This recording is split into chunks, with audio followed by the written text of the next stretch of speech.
The scratching started at midnight. Ember froze mid-stir, her wooden spoon suspended over the pot of venison stew that had become her only comfort in 6 months of exile. The sound came again, deliberate, rhythmic. Nothing like the wind that howled through the Norwegian pines surrounding her warded cabin. Scratch, scratch, pause, scratch. Her wolf stirred for the first time in weeks, a drowsy rumble beneath her ribs that felt more like a dying ember than the inferno it once was. Since the rejection, her inner beast had retreated so deep that some mornings Ember wondered if she was still a shifter at all, or just a broken girl playing pretend in the wilderness. "Go away," she whispered to the door, though her voice barely carried across the small room. The scratching stopped. Relief flooded through her for exactly 3 seconds before a new sound replaced it. A whimper so raw and desperate, it bypassed her brain entirely and struck something ancient in her chest. Her wolf lurched upward like a drowning victim, breaching the surface. No. Absolutely not. Ember gripped the counter until her knuckles turned bone white. She knew better than to answer midnight calls in the deep woods, knew better than to trust anything that approached her sanctuary. Especially on a blood moon night, when the veil between savage and civil grew dangerously thin. The last time she'd trusted her instincts around pack wolves, she'd ended up publicly humiliated in front of 200 witnesses, her mate bond severed before it could fully form, her alpha's words still carved into her memory like scars. "I, Damon Blackthorne, reject you, Ember Ashford. You are not worthy to stand beside an alpha. You are not worthy of this pack.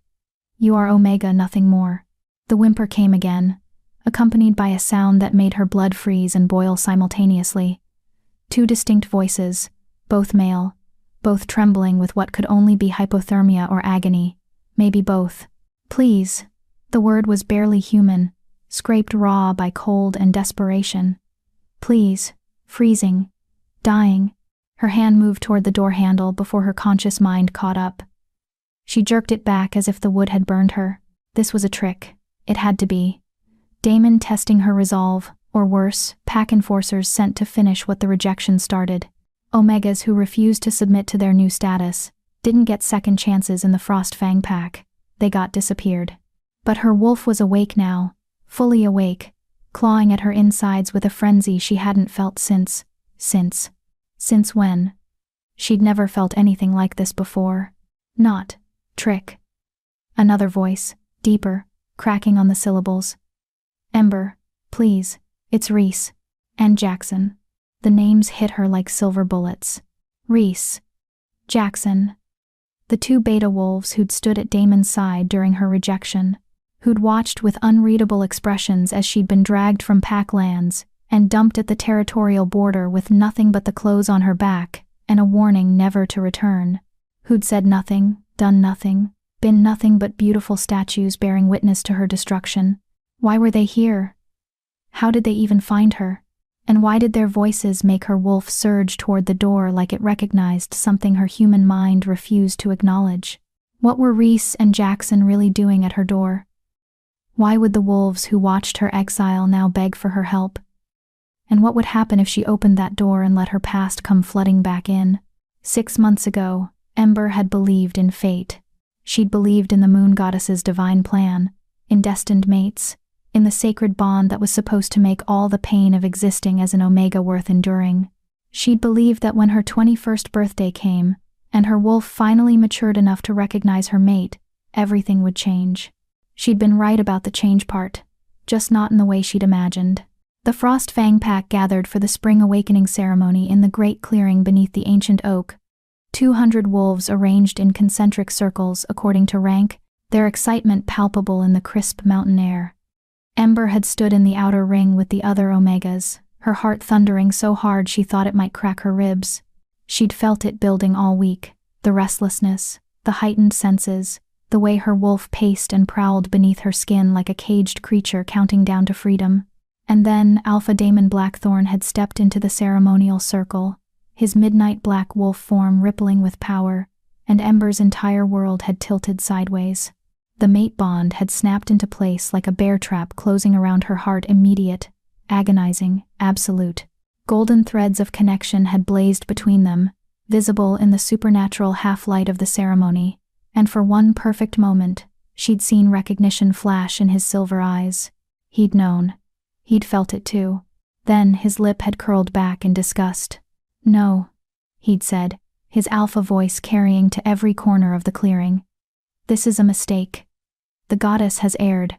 Ember had stood frozen while her new, fragile mate bond burned like acid in her veins. Around her, pack members had shifted uncomfortably. Mates were sacred. Rejecting a true mate just wasn't done. The consequences could be catastrophic for both parties. But Damon was alpha, and alphas didn't bond with omegas. It would be a humiliation, a weakening of the pack hierarchy, an upset to the natural order that had governed werewolf society for millennia. She'd barely registered Reese and Jackson standing behind their alpha, both in human form, both watching her with expressions she couldn't decipher through her shock. Later, she would replay that moment 1,000 times, searching their faces for what? Sympathy? Regret? The same inexplicable pull she'd felt standing near them? At the time, she'd had eyes only for Damon as he spoke the formal words that shattered her soul. The rejection ceremony had lasted less than 5 minutes. The agony had lasted days, her wolf howling in anguish, her body racked with fever as the severed bond cauterized itself into scar tissue. Pack healers had come and gone with pitying looks and useless herbs. Pack law said she could stay if she submitted to her Omega role without question, accepted a forced mate of the Alpha's choosing, and never spoke of what had happened. Ember had chosen exile instead. They'd given her 1 hour to gather her things. Damon had assigned Reese and Jackson to escort her to the border of final humiliation, being watched by the pack's most elite warriors as if she might turn rabid at any moment. Neither had spoken during the 2-hour walk. Neither had looked at her directly. And when they'd left her at the territorial marker and disappeared back into the forest, neither had looked back. She'd wandered for 3 weeks before she'd found the abandoned trapper's cabin tucked into a valley that smelled of no pack, claimed by no territory. The structure was half collapsed, the roof leaked, and animals had made homes in the corners, but it was hers. She'd spent 2 months making it livable, learning to hunt and fish and trap, teaching herself the ward work her grandmother had tried to show her before she'd died, protective circles that would alert her to any supernatural presence approaching.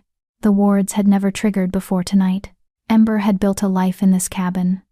A small, lonely, safe life, where no one could hurt her because no one could reach her. She split her own firewood. She tanned her own leather. She talked to herself and the birds and occasionally her reluctant wolf, who mostly preferred to sulk in the depths of her psyche like a wounded animal. She'd learned to sleep without nightmares, to eat without tasting ash, to exist without the phantom ache of a bond that had been ripped away before it could fully form. She'd learned to survive. And now, on a blood moon night, when magic ran thick and dangerous through the forest, when her wards should have held against any intrusion, 2 wolves from her past were dying on her doorstep. Ember stared at the door as if she could see through it. Her wolf pressed against her consciousness, more alert than it had been in months, radiating an urgency that felt almost frantic. "They watched you break," she reminded herself. "They did nothing," but another voice whispered beneath that truth. What if they couldn't? What if there's more to the story?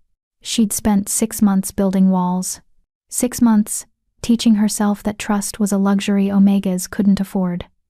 6 months learning to live with the permanent ache of rejection. Was she really going to tear all that down for 2 wolves who'd earned exactly nothing from her except maybe her resentment? The whimpering had stopped. The silence was somehow worse. The howl shattered the silence like a gunshot through glass. It wasn't the desperate whimpering from before this was something primal. Something that bypassed every rational thought Ember had been clinging to and spoke directly to the wolf she'd been trying to keep sedated. The sound rolled through the night air, through the cabin walls, through her skin and bones, until it resonated in the hollow space behind her sternum, where her broken mate bond still ached. Her wolf didn't just stir. It erupted. Ember's legs buckled and she caught herself against the counter, gasping as her wolf surged forward with a force she hadn't experienced since before the rejection. Her vision sharpened until she could see individual dust motes floating in the firelight. Her hearing expanded until the crackling logs sounded like breaking branches. and she could distinguish two separate heartbeats outside her door. Both rapid, both weakening, both calling to something fundamental in her DNA. "No," she whispered, but her wolf wasn't listening anymore. Her hand reached for the door handle. She watched it move as if it belonged to someone else, as if her body had decided to mutiny against her mind's better judgment. The iron was cold against her palm. She'd blessed it with mountain ash and silver shavings to repel supernatural threats. It should have burned any wolf who touched it. It didn't burn her. The wards she'd spent months perfecting dissolved the moment she turned the handle, unraveling like smoke in wind. She should have been alarmed, should have questioned why protections that strong would simply yield, but her wolf was in control now, driving her forward with single-minded determination. The door swung open, and cold air rushed in, carrying with it the scent of pine and ice and blood, and something else. Something that made her wolf keen with recognition and hunger, and a territorial possessiveness that terrified her. Two men lay collapsed across her threshold, half in and half out of the cabin, their bodies wreathed in frost that glittered silver under the blood moon's crimson light. They were barely conscious, their skin pale as death, their lips tinged blue. But even in their weakened state, even covered in ice and obviously dying, they were beautiful in that devastating way that high-ranking wolves always were, all sharp angles and coiled muscle and dangerous grace. Reese. Jackson. She'd know them anywhere, though she'd spent 6 months trying to forget their faces. Reese with his auburn hair now matted with frost, his strong jaw clenched against shivers he couldn't control, his hazel eyes currently glazed with hypothermia that had always seemed to see too much. He'd been Damon's strategic advisor, the one who planned patrol routes and negotiated with neighboring packs, the one whose intelligence made him valuable enough to sit at the Alpha's right hand despite not being blood family. And Jackson, broader and darker, his black hair frozen in spikes around his face, his olive skin ashen with cold, his dark eyes fighting to focus on her face with an intensity that would have made her step back if her wolf wasn't holding her in place. He was the pack's head enforcer, the one other wolves crossed the street to avoid, the one whose presence in a room made dominance-challenged males suddenly remember important business elsewhere. They'd been untouchable in the pack hierarchy. Powerful, respected, feared. Now they were dying on her doorstep, and her traitorous wolf was screaming at her to help them. "Ember." Reese's voice was barely audible, his breath coming out in white puffs that dissipated too quickly. "Please." "Not." "Trick." "Silver," Jackson managed, and the single word sent ice down her spine that had nothing to do with the temperature. "Poisoned." "With silver." Silver poisoning. The only thing that could bring down wolves of their caliber, and even then it would take a massive dose delivered directly into the bloodstream. This wasn't an accident. This was an assassination attempt. Her mind raced even as her body moved forward without conscious direction, her hands reaching for Reese's frost-covered arm. The moment her skin made contact, the world exploded. The mate bond didn't snap into place. It detonated like lightning striking the same spot twice, like every nerve ending in her body simultaneously catching fire. Golden threads erupted between them, blazing so bright she could see them with her physical eyes, not just her supernatural senses. But these threads were different from the ones that had connected her to Damon. Those had been singular, elegant, a one-way bridge between Alpha and Omega. These were a web, a network, threads connecting her to Reese, her to Jackson, Reese to Jackson, and all three of them together in a pattern she'd only read about in her grandmother's oldest books. A pattern that shouldn't be possible. A triad bond. A true three-way mating.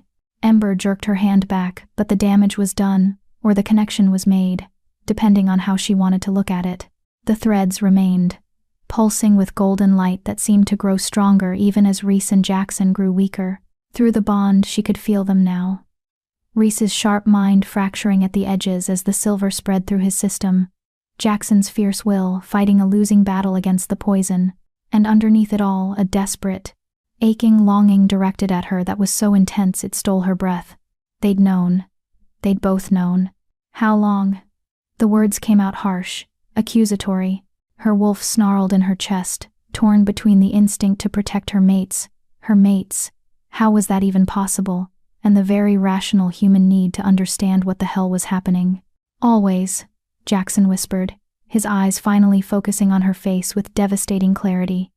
Since ceremony, we felt it, too. The world tilted.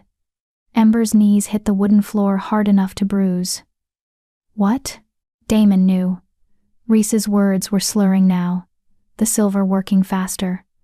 Felt our bonds. To you. Couldn't let. Couldn't allow. Her mind struggled to process this. At the spring awakening ceremony, she'd felt the mate bond snap with Damon, clear and undeniable.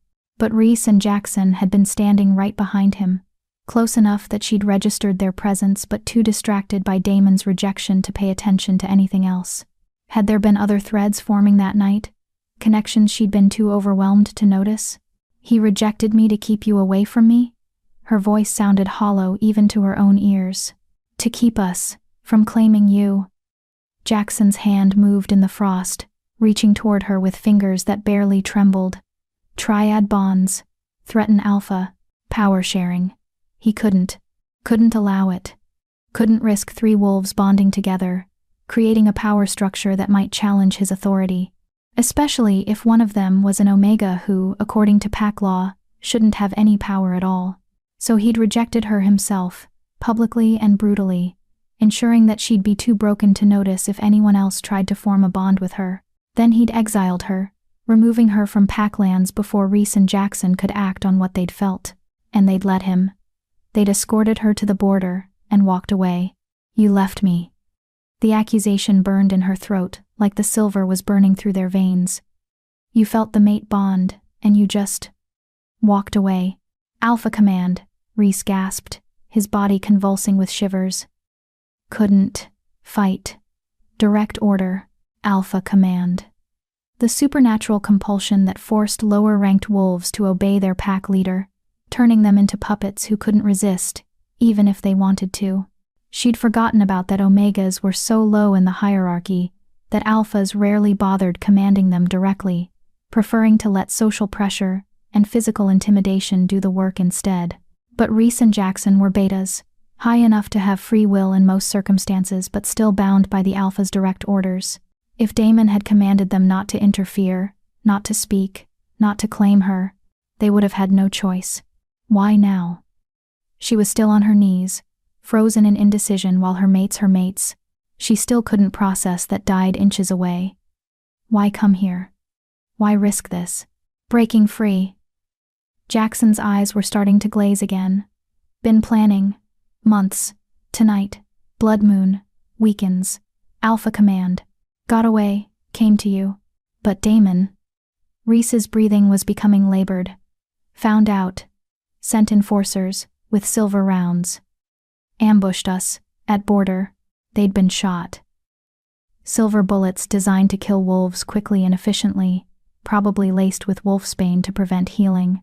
They'd taken what should have been lethal wounds and somehow dragged themselves through miles of frozen forest to reach her cabin, driven by a mate bond that shouldn't exist, and desperation that must have been building for 6 months. Through their connection, she felt the silver spreading, felt their wolves retreating deeper and deeper to protect their cores, felt their lives slipping away like water through her fingers. She had 3 choices. Hit subscribe if you believe Ember deserves wolves who'll fight for her, not ones who watched her suffer in silence. Because rejected mates like her need viewers who won't turn away when the story gets painful. Drop a like if her 6 months of isolation made your heart ache too. 1. Let them die. They'd watched her exile without fighting for her. And sure, maybe they'd had good reasons, but that didn't erase 6 months of suffering alone, didn't erase the hole in her chest where her first mate bond had been ripped out, didn't make her any less terrified of opening herself up to that kind of pain again. 2. Try to help them with mundane healing. Pull them inside, get them warm. Attempt to extract the silver with her limited medical knowledge. Probably fail and watch them die anyway, but at least she'd have tried. At least her conscience would be clear. 3. Accept the bond. Let it complete. Let the mating connection fully form, and hope that whatever supernatural power came from a triad bond would be enough to save them. Option 3 was insane. Completely insane. Mate bonds were permanent. There was no rejection ceremony for triads because they were so rare that most packs didn't even have protocols for them. If she accepted this bond, she'd be tied to Reese and Jackson forever. Bound to wolves she barely knew who'd already hurt her once, even if it hadn't been entirely their fault. Her wolf didn't care about logic. It was howling now, throwing itself against her ribcage, demanding she claim what was hers, demanding she save her mates regardless of the cost. "If I help you," she heard herself say, "what happens after? You expect me to just, what? Come back to the pack? Play happy family while Damon's still alpha?" Neither of them answered. Reese's eyes had closed, and Jackson was struggling to keep his open, their heartbeats growing fainter through the bond. She was losing them. Ember made her decision before her rational mind could talk her out of it. She grabbed both of them, one hand on Reese's frost-covered wrist, the other on Jackson's shoulder, and pulled. They were dead weight, their muscles unresponsive, but her wolf lent her strength she didn't normally possess, and she managed to drag them fully across the threshold into the cabin.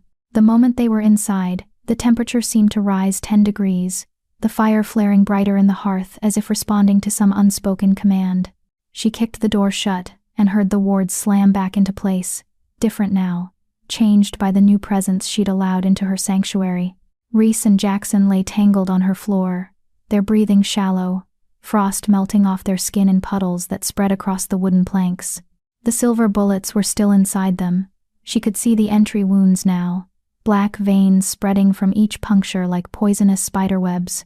Through the bond, she felt the exact moment Reese's wolf gave up, retreating so deep that she couldn't sense it anymore. Jackson's followed seconds later. They were dying. She'd pulled them inside, but it wasn't enough. They needed more, needed the full bond.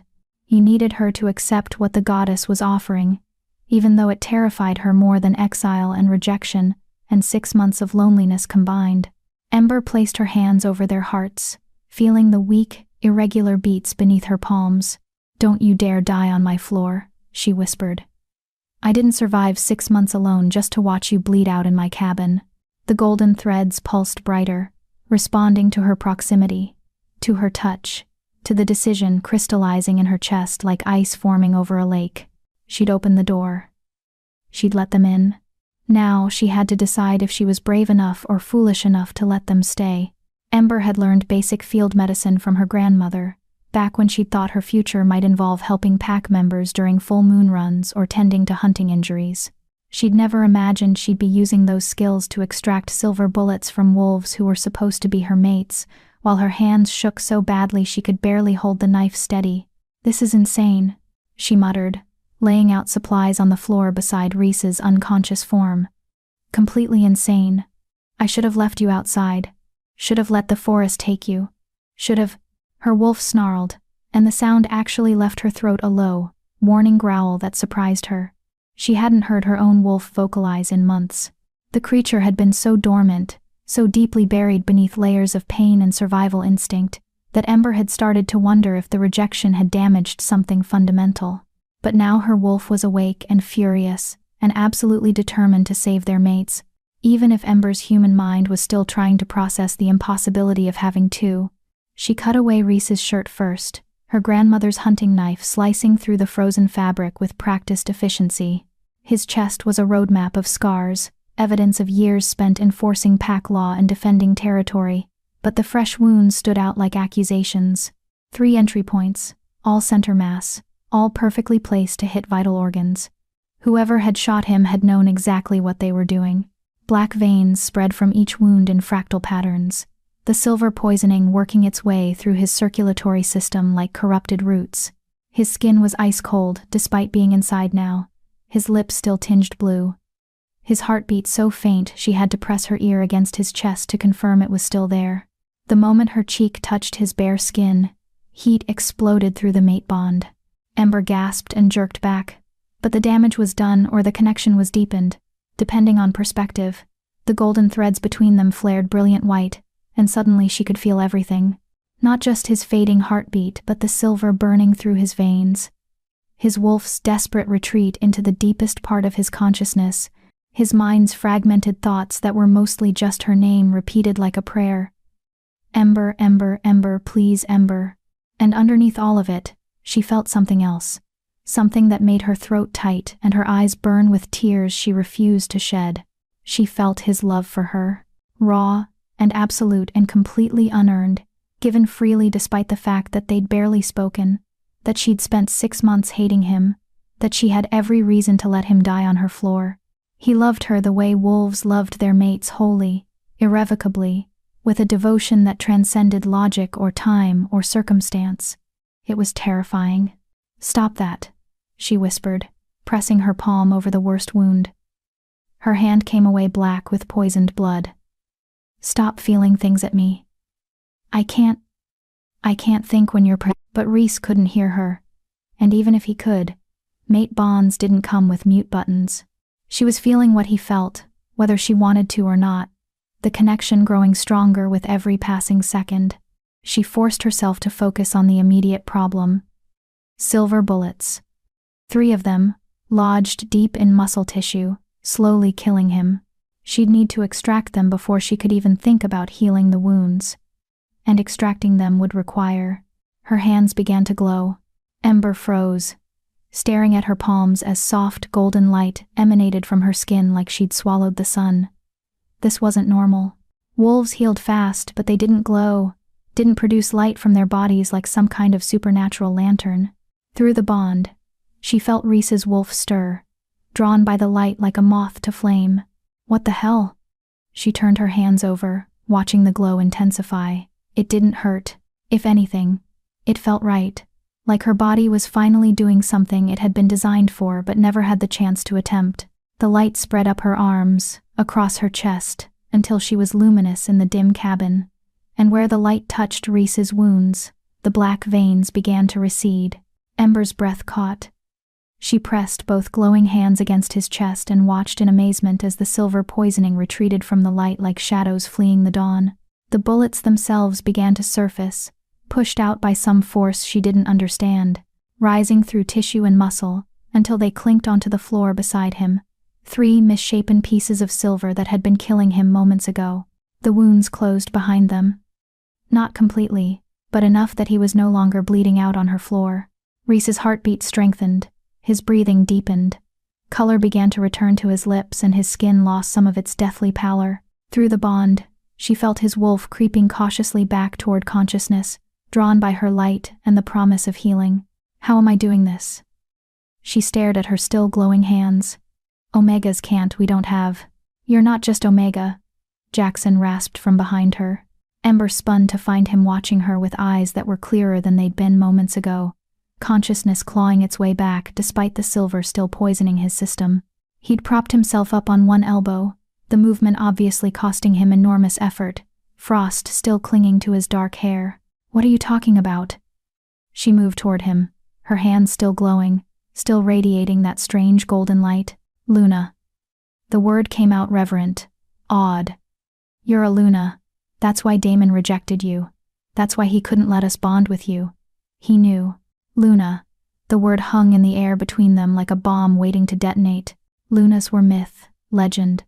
The kind of thing grandmothers told in stories around winter fires, powerful female wolves who could match or exceed alphas in strength, who could heal their pack members with a touch, who commanded loyalty not through dominance, but through an intrinsic rightness that made other wolves want to follow them. They appeared once in a generation if a pack was lucky, once in a century if they weren't. Ember had spent 21 years being told she was Omega, the lowest rank, the weakest designation, meant to submit and serve and bear strong children for more powerful wolves. She'd internalized that truth, built her identity around it, accepted the limitations it imposed. I can't be Luna, she said, but her glowing hands argued otherwise. I was tested. At birth. They said what you were at birth. Jackson's voice was getting stronger as her presence seemed to bolster him, the mate bond already working to sustain him even incomplete. Not what you'd become. Luna powers manifest at maturity, at the spring awakening, the ceremony. The moment her wolf had fully matured and recognized not one mate but 3. The moment everything had gone wrong, or the moment everything had tried to go right, and Damon had intervened. He felt it, she whispered, pieces clicking into place with sickening clarity. When the bond snapped between us, He felt that I wasn't just Omega anymore, and he felt our bonds forming. Jackson managed to push himself up to sitting, his dark eyes never leaving her face. A triad bond with a Luna at its center. It would have created a power structure that could challenge him, maybe even overthrow him. So he rejected me first. Bitterness coated her tongue like poison. Before I could realize what I was, before we could complete the triad, before you could become what you were always meant to be, Reese murmured, and she turned to find him conscious now, hazel eyes tracking her with an intensity that made her pulse jump. Our Luna, our mate, our everything. The reverence in his voice made her want to run, made her want to stay, made her want to scream at the unfairness of finding her true mates only after she'd been broken by a false one. Don't, she said sharply, turning back to Jackson before she could do something stupid like cry or throw herself at Reese, or accept a bond she still wasn't sure she wanted. Don't put me on a pedestal. Don't make me into something I'm not. We're not making you into anything. Jackson held out his hand, palm up, an offering. We're just seeing what was always there. She stared at his hand like it might bite her. The golden threads connecting them pulsed with want and need, and that same overwhelming love she'd felt from Reese. Through the bond, she could sense Jackson's wolf now too, battered but alive, radiating protective, fierce devotion that should have been reserved for someone worthy of it. Someone who wasn't a broken Omega who'd spent 6 months hiding in the woods. Except she wasn't just Omega anymore. Maybe she never had been. You still need healing, she said, instead of addressing any of the enormity hanging between them. Let me finish this. She placed her glowing hands on Jackson's chest, feeling his sharp intake of breath as her light met his darkness. His wounds were worse than Reese's 4 bullets instead of 3, and they'd been inside him longer, the silver poisoning spreading further. Black veins covered his torso like a net, designed to strangle his heart, but her light pushed it back.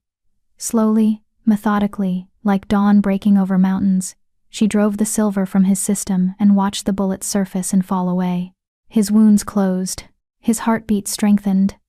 His wolf rose from the depths and pressed against his consciousness, reaching for her through the bond with desperate gratitude. By the time she finished, she was shaking with exhaustion, the glow fading from her skin until she was just ember again, confused and scared and surrounded by 2 male wolves who were looking at her like she'd hung the moon. Thank you. Reese sat up slowly, testing his newly healed body. You saved our lives.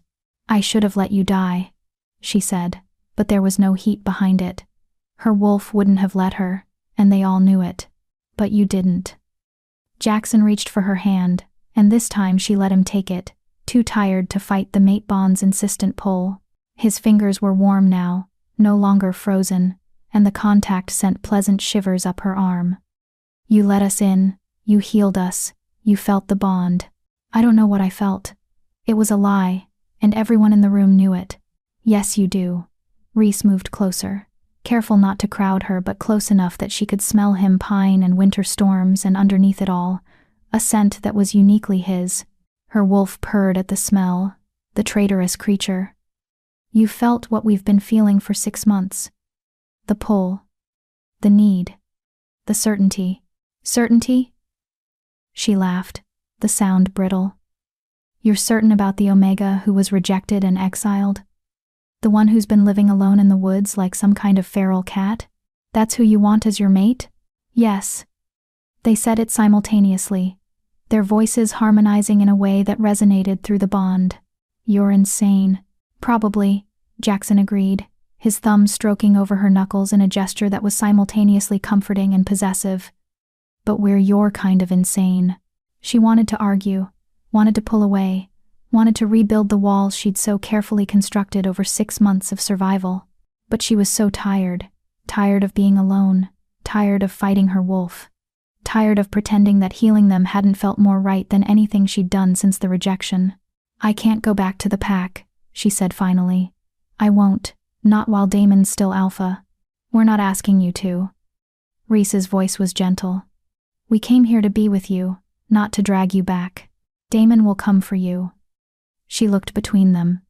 When you don't return, when the enforcers report back that you got away, he'll come. And he'll bring the whole pack. Let him come. Jackson's eyes flashed gold, his wolf rising to the surface. We'll be ready. You'll be dead. She pulled her hand from his, standing on shaky legs. You might be betas, but Damon's pure alpha bloodline going back 6 generations. He'll crush you. He'll kill you. And then he'll kill me for helping you.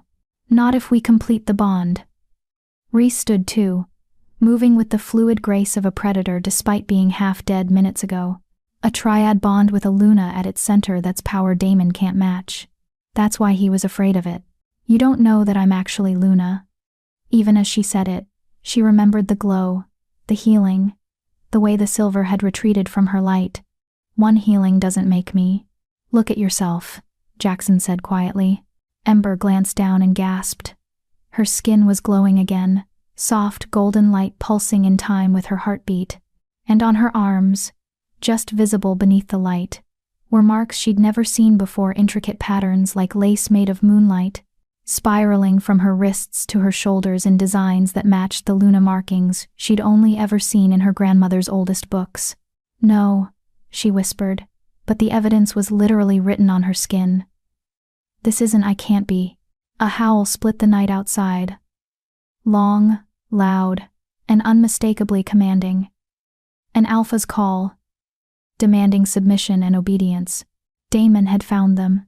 Through the still open mate bond, Ember felt both Reese and Jackson tense, their wolves responding instinctively to their alpha's summons even as they fought against it.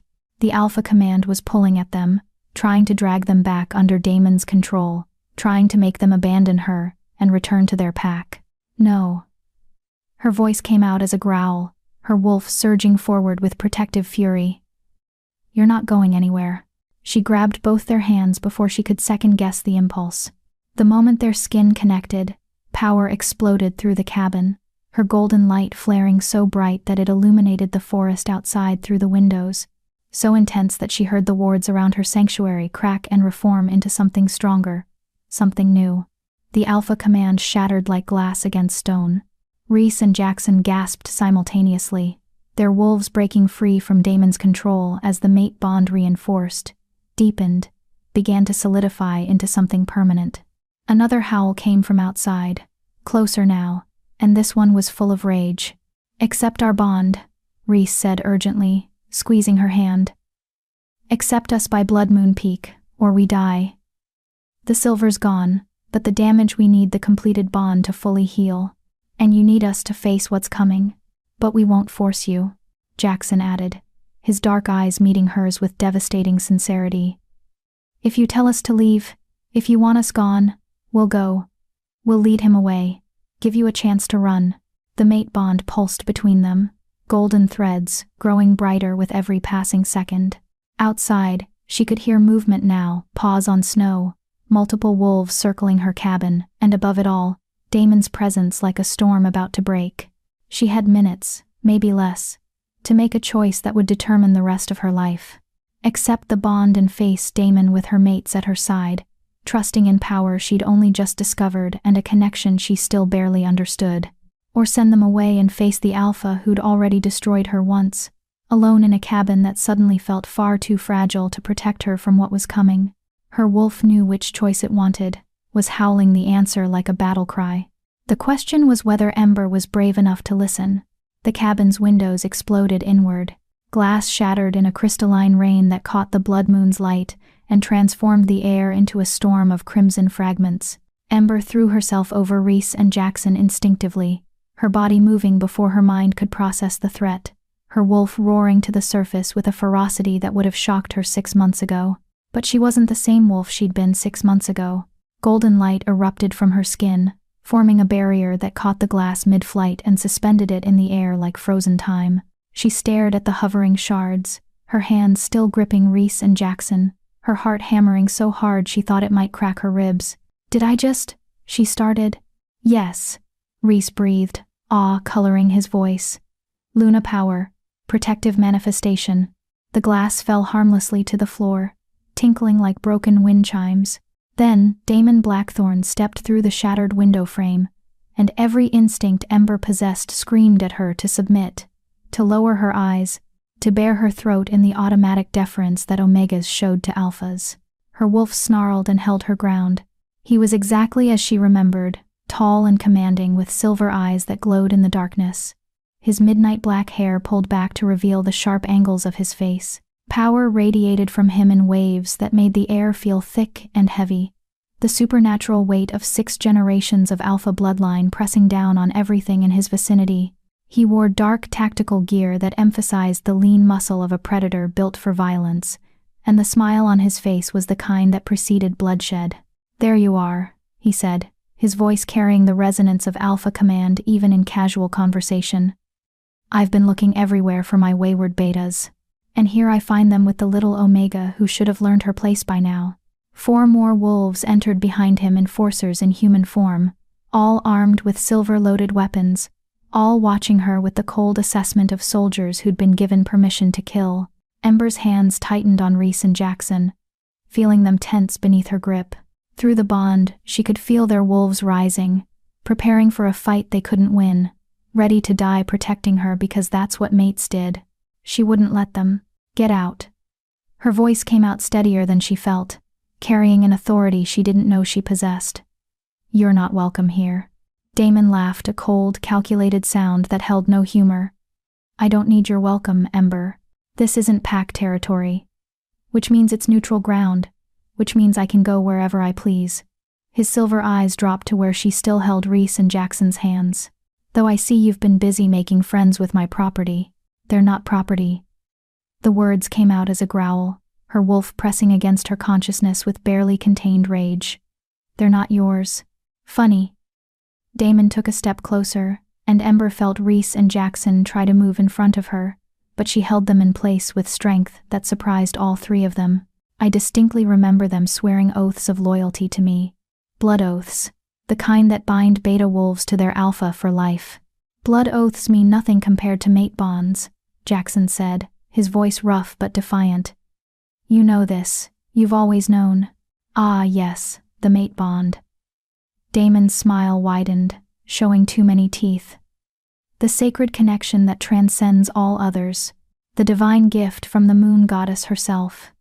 He moved closer still, his presence filling the cabin like smoke. "Tell me, Ember, did they explain to you exactly what happened at your spring awakening? The full story?" "The full story?" Through the bond she felt Reese's flash of panic, Jackson's surge of protectiveness. But underneath it all was guilt. Deep, aching guilt that they'd been carrying for 6 months. "They told me enough," she said carefully. "Did they tell you that they felt the mate bond snap with you the same moment I did?" Damon's eyes glittered with malicious amusement. "That they knew you were their mate but said nothing?" "Did nothing." "You commanded them," she started. "I commanded them after," Damon interrupted. "After I rejected you. After the bond between us broke and left you screaming on the ground. They stood there for a full minute. A full minute. Ember feeling their mate bonds with you solidify. Feeling your pain through the connection. And they did nothing." The words hit like physical blows. She turned to look at Reese and Jackson, searching their faces for denial, for explanation, for anything that would make this hurt less. Their expressions confirmed the truth. "We wanted to stop it," Reese said urgently, his hazel eyes pleading. "The moment Damon started the rejection ceremony, we tried to step forward, tried to claim you first, but you hesitated," Damon supplied helpfully. "Because claiming an Omega publicly, especially one bonded to your alpha, would have been social suicide. You would have been exiled, stripped of your ranks, made outcasts alongside her. So you watched," Ember said flatly, the betrayal cutting deeper than the rejection had. Damon had been a mate, chosen by fate, but one she barely knew. Reese and Jackson were wolves she'd admired from afar, respected, even harbored secret crushes on during pack gatherings. Finding out they'd felt the bond and hesitated even for a minute felt like being rejected all over again. "We were afraid," Jackson admitted, and the raw honesty in his voice made her chest ache. "We were cowards. We felt the bond, and we were terrified of what it would mean, what we'd lose, how the pack would react. And in that minute of fear, Damon completed his rejection, and you collapsed, and then it was too late. Too late because I commanded them to stay silent," Damon continued, clearly enjoying this. "Too late, because by the time they'd worked up the courage to act, you were already broken, already exiling yourself, already running from a pack that would never accept you as anything but Omega. Except she's not just Omega, is she? Reese's voice cut through the tension like a blade. That's what you actually couldn't allow. You felt it the moment the bond snapped, felt that she was Luna, felt that her power could rival yours. Damon's smile finally slipped, replaced by something harder, more dangerous. Careful, Reese. Why? Reese stood, pulling Ember up with him, Jackson rising on her other side so that she was bracketed between them. We're already dead. You sent enforcers with silver bullets to kill us. The only reason we're alive is because our Luna healed us. You're Luna. Damon's voice dropped to a deadly whisper. She's not Luna. She's a confused Omega who healed you out of misplaced compassion. Nothing more. Then why are you here? Ember asked, finding her voice again despite the betrayal still churning in her gut. If I'm just a confused Omega, why bring 4 enforcers armed with silver? Why track them across pack territory in the middle of Blood Moon? Why risk being away from pack lands when every other alpha is consolidating power tonight? She saw the answer in his eyes before he spoke it. Because you're afraid, she continued, the pieces falling into place with devastating clarity. You rejected me to prevent the triad bond from forming. You exiled me to keep me away from Reese and Jackson. And when they escaped tonight to find me, you panicked. I don't panic, Damon said coldly. You panicked, Jackson repeated. And through the bond, Ember felt his satisfaction at finally seeing their alpha rattled. Because you knew that if we completed the triad bond with a Luna at its center, your hold on the pack would shatter. 3 bonded wolves, one of them Luna, that's a power structure that could challenge you. That could overthrow you. More than challenge, Reese added, his tactical mind clearly working through the implications. A Luna can call loyalty from pack members without dominance, without force. She can heal them, protect them, offer them something you never could, safety that doesn't come with the threat of violence. If Ember accepts us, if she becomes our Luna fully, every wolf in Frostfang will feel the pull of her power. They'll have a choice. Follow the alpha who rules through fear, or follow the Luna who leads through love. Damon's control finally cracked. His eyes flashed pure gold as his wolf surged to the surface, power rolling off him in waves that made the remaining glass in the window frames rattle and the wooden cabin walls groan. The enforcers behind him tensed, hands moving to their weapons. You think I'd allow that? His voice resonated with alpha command, the supernatural compulsion that could bring lesser wolves to their knees. You think I spent 6 months carefully dismantling any lingering loyalty to you in the pack, carefully explaining how you abandoned your Luna duties by running away, carefully positioning myself as the only thing standing between order and chaos. You think I'd let you waltz back in and undo everything? Wait. Ember's mind snagged on something in that angry confession. Luna duties. I never had Luna duties. I was Omega. Damon's expression shuddered, but it was too late. He'd revealed too much. You knew, she whispered, horror and fury warring in her chest. Before the spring awakening, you knew I was going to manifest as Luna. My father told me. The admission came out flat, matter of fact. Alpha bloodlines can sometimes sense Luna potential in unmated females. It's how historically we've ensured that Lunas bonded with alphas, maintaining proper pack hierarchy. He felt your potential when you turned 18, told me to watch you, to be ready to claim you when you matured. So you planned it. Her voice shook with rage. The public rejection, the humiliation. You planned all of it to break me before I could become a threat. I planned to protect my pack, Damon corrected. Luna power without alpha guidance is dangerous. You could have destabilized everything, especially if you'd bonded with not just 1 but 2 betas. A triad bond with you at the center would have created a competing power structure, civil war, pack division. I did what was necessary. You destroyed her, Jackson snarled, his wolf so close to the surface that his eyes were more gold than brown. You took a gift from the moon goddess and tried to crush it because you were afraid it would outshine you. I took a potential problem and neutralized it. Damon's smile returned, cold and cruel. And I did such a thorough job that even now, even knowing what you are, you still doubt yourself. Still think of yourself as rejected Omega rather than Luna. I broke something in you that night, Ember. Something that can't be healed by holding hands with lovesick betas. The words were designed to wound, and they did. Because he was right, even with the evidence of Luna power literally glowing on her skin, even with the mate bond thrumming between her and Reese and Jackson, part of her still felt like that shattered girl, being dragged to the border and thrown away like garbage. You're right, she said quietly, and felt both Reese and Jackson tense beside her. You did break something in me. You took a young wolf who believed in fate and destiny and the goodness of her pack, and you shattered every one of those beliefs. She took a step forward, and to her satisfaction, one of the enforcers actually stepped back. But broken things can be reforged stronger. Broken bones heal denser. Broken hearts build better walls. And broken Omegas who are actually Lunas. She felt her power rising, the golden light spreading across her skin like dawn breaking. They learn to survive. They learn to fight. They learn that the only wolves worth trusting are the ones who follow them through hell and back. The Luna markings on her arms began to glow, intricate patterns brightening, until they cast shadows across the cabin walls. Behind her, she felt Reese and Jackson's wolves rising in response to hers, their power feeding into the incomplete bond and amplifying it. You can't complete the bond, Damon said, but she heard the uncertainty in his voice now. It's past midnight. Blood moon peaks at 1 a.m.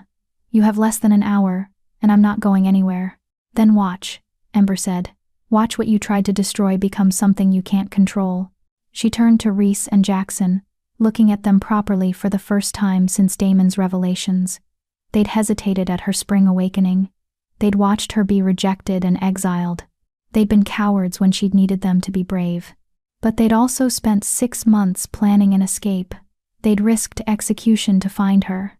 They'd taken silver bullets meant to kill them, and dragged themselves through miles of frozen forest just to reach her door.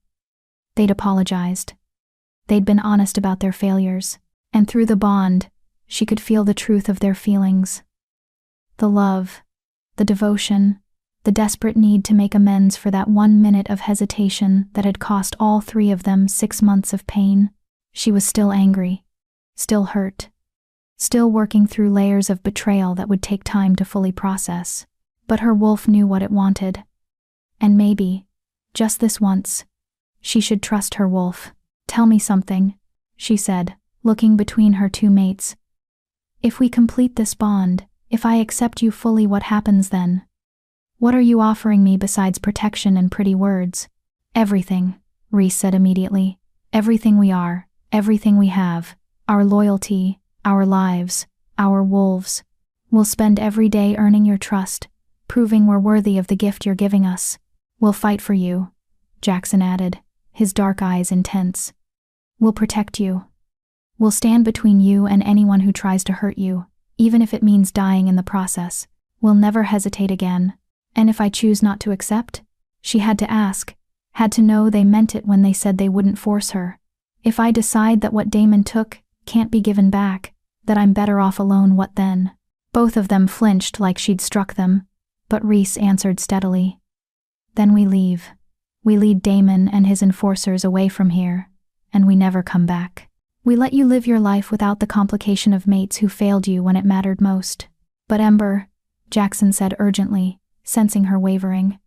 Before you decide, you need to know we're not asking you to forgive us. We're not asking you to forget what happened. We're just asking for the chance to stand beside you. To be what we should have been from the beginning. The blood moon hung heavy in the sky outside the broken windows, its crimson light painting everything in shades of violence and passion. The celestial clock was ticking toward 1 a.m., and Ember could feel the pressure of the deadline like a noose tightening around all 3 of them. Accept the bond by Blood Moon Peak, or watch them die. Not from silver now, but from the incomplete connection slowly poisoning them from the inside out. A partial mate bond was worse than no bond at all. It would eat at them until their wolves went feral and their minds broke, and they became the very monsters that pack law said should be put down. She could save them, or she could let them go. The choice was hers, and for the first time in 6 months, that power felt like the gift it was supposed to be rather than the curse it had become. Accept our bond, Rhys whispered, his hand finding hers in the chaos. Please, Ember, let us stand with you. Let us fix what we broke. But we won't force you, Jackson repeated, his other hand settling warm and steady on her shoulder. Even if refusing us kills us, even if Damon wins, the choice is yours and yours alone.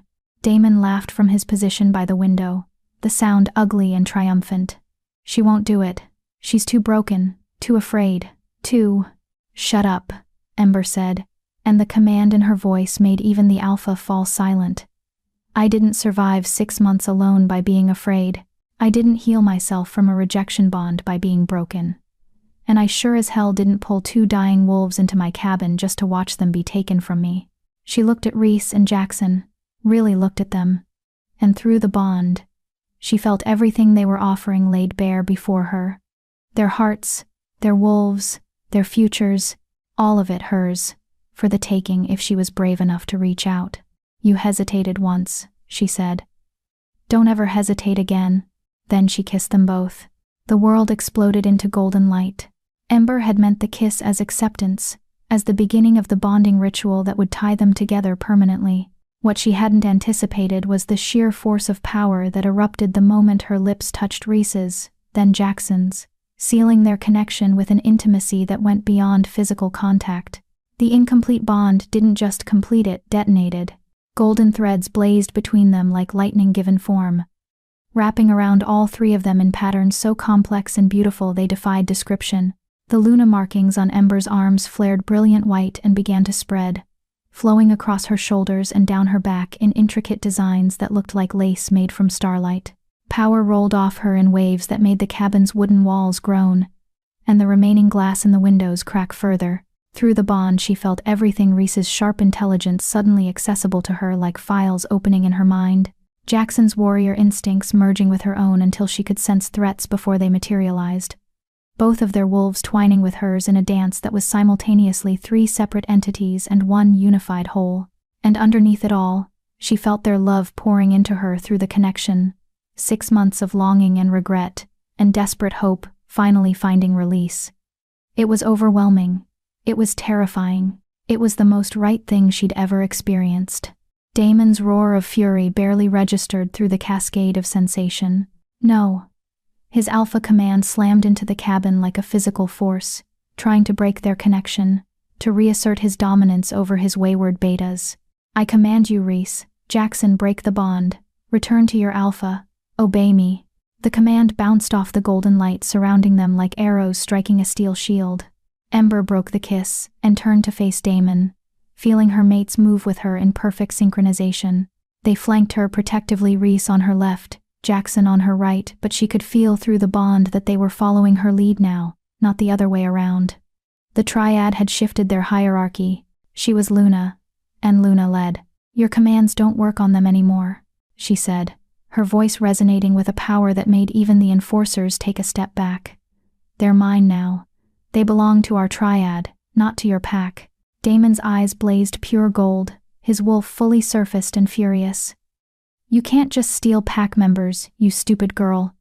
Blood oaths are superseded by mate bonds. Rhys finished calmly, though she could feel his satisfaction through their connection. You know this.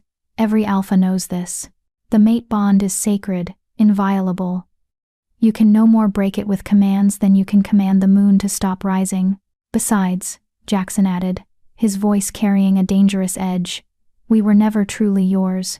We swore those oaths under duress, under alpha compulsion, when we were too young to know better. A Luna's claim breaks false loyalty.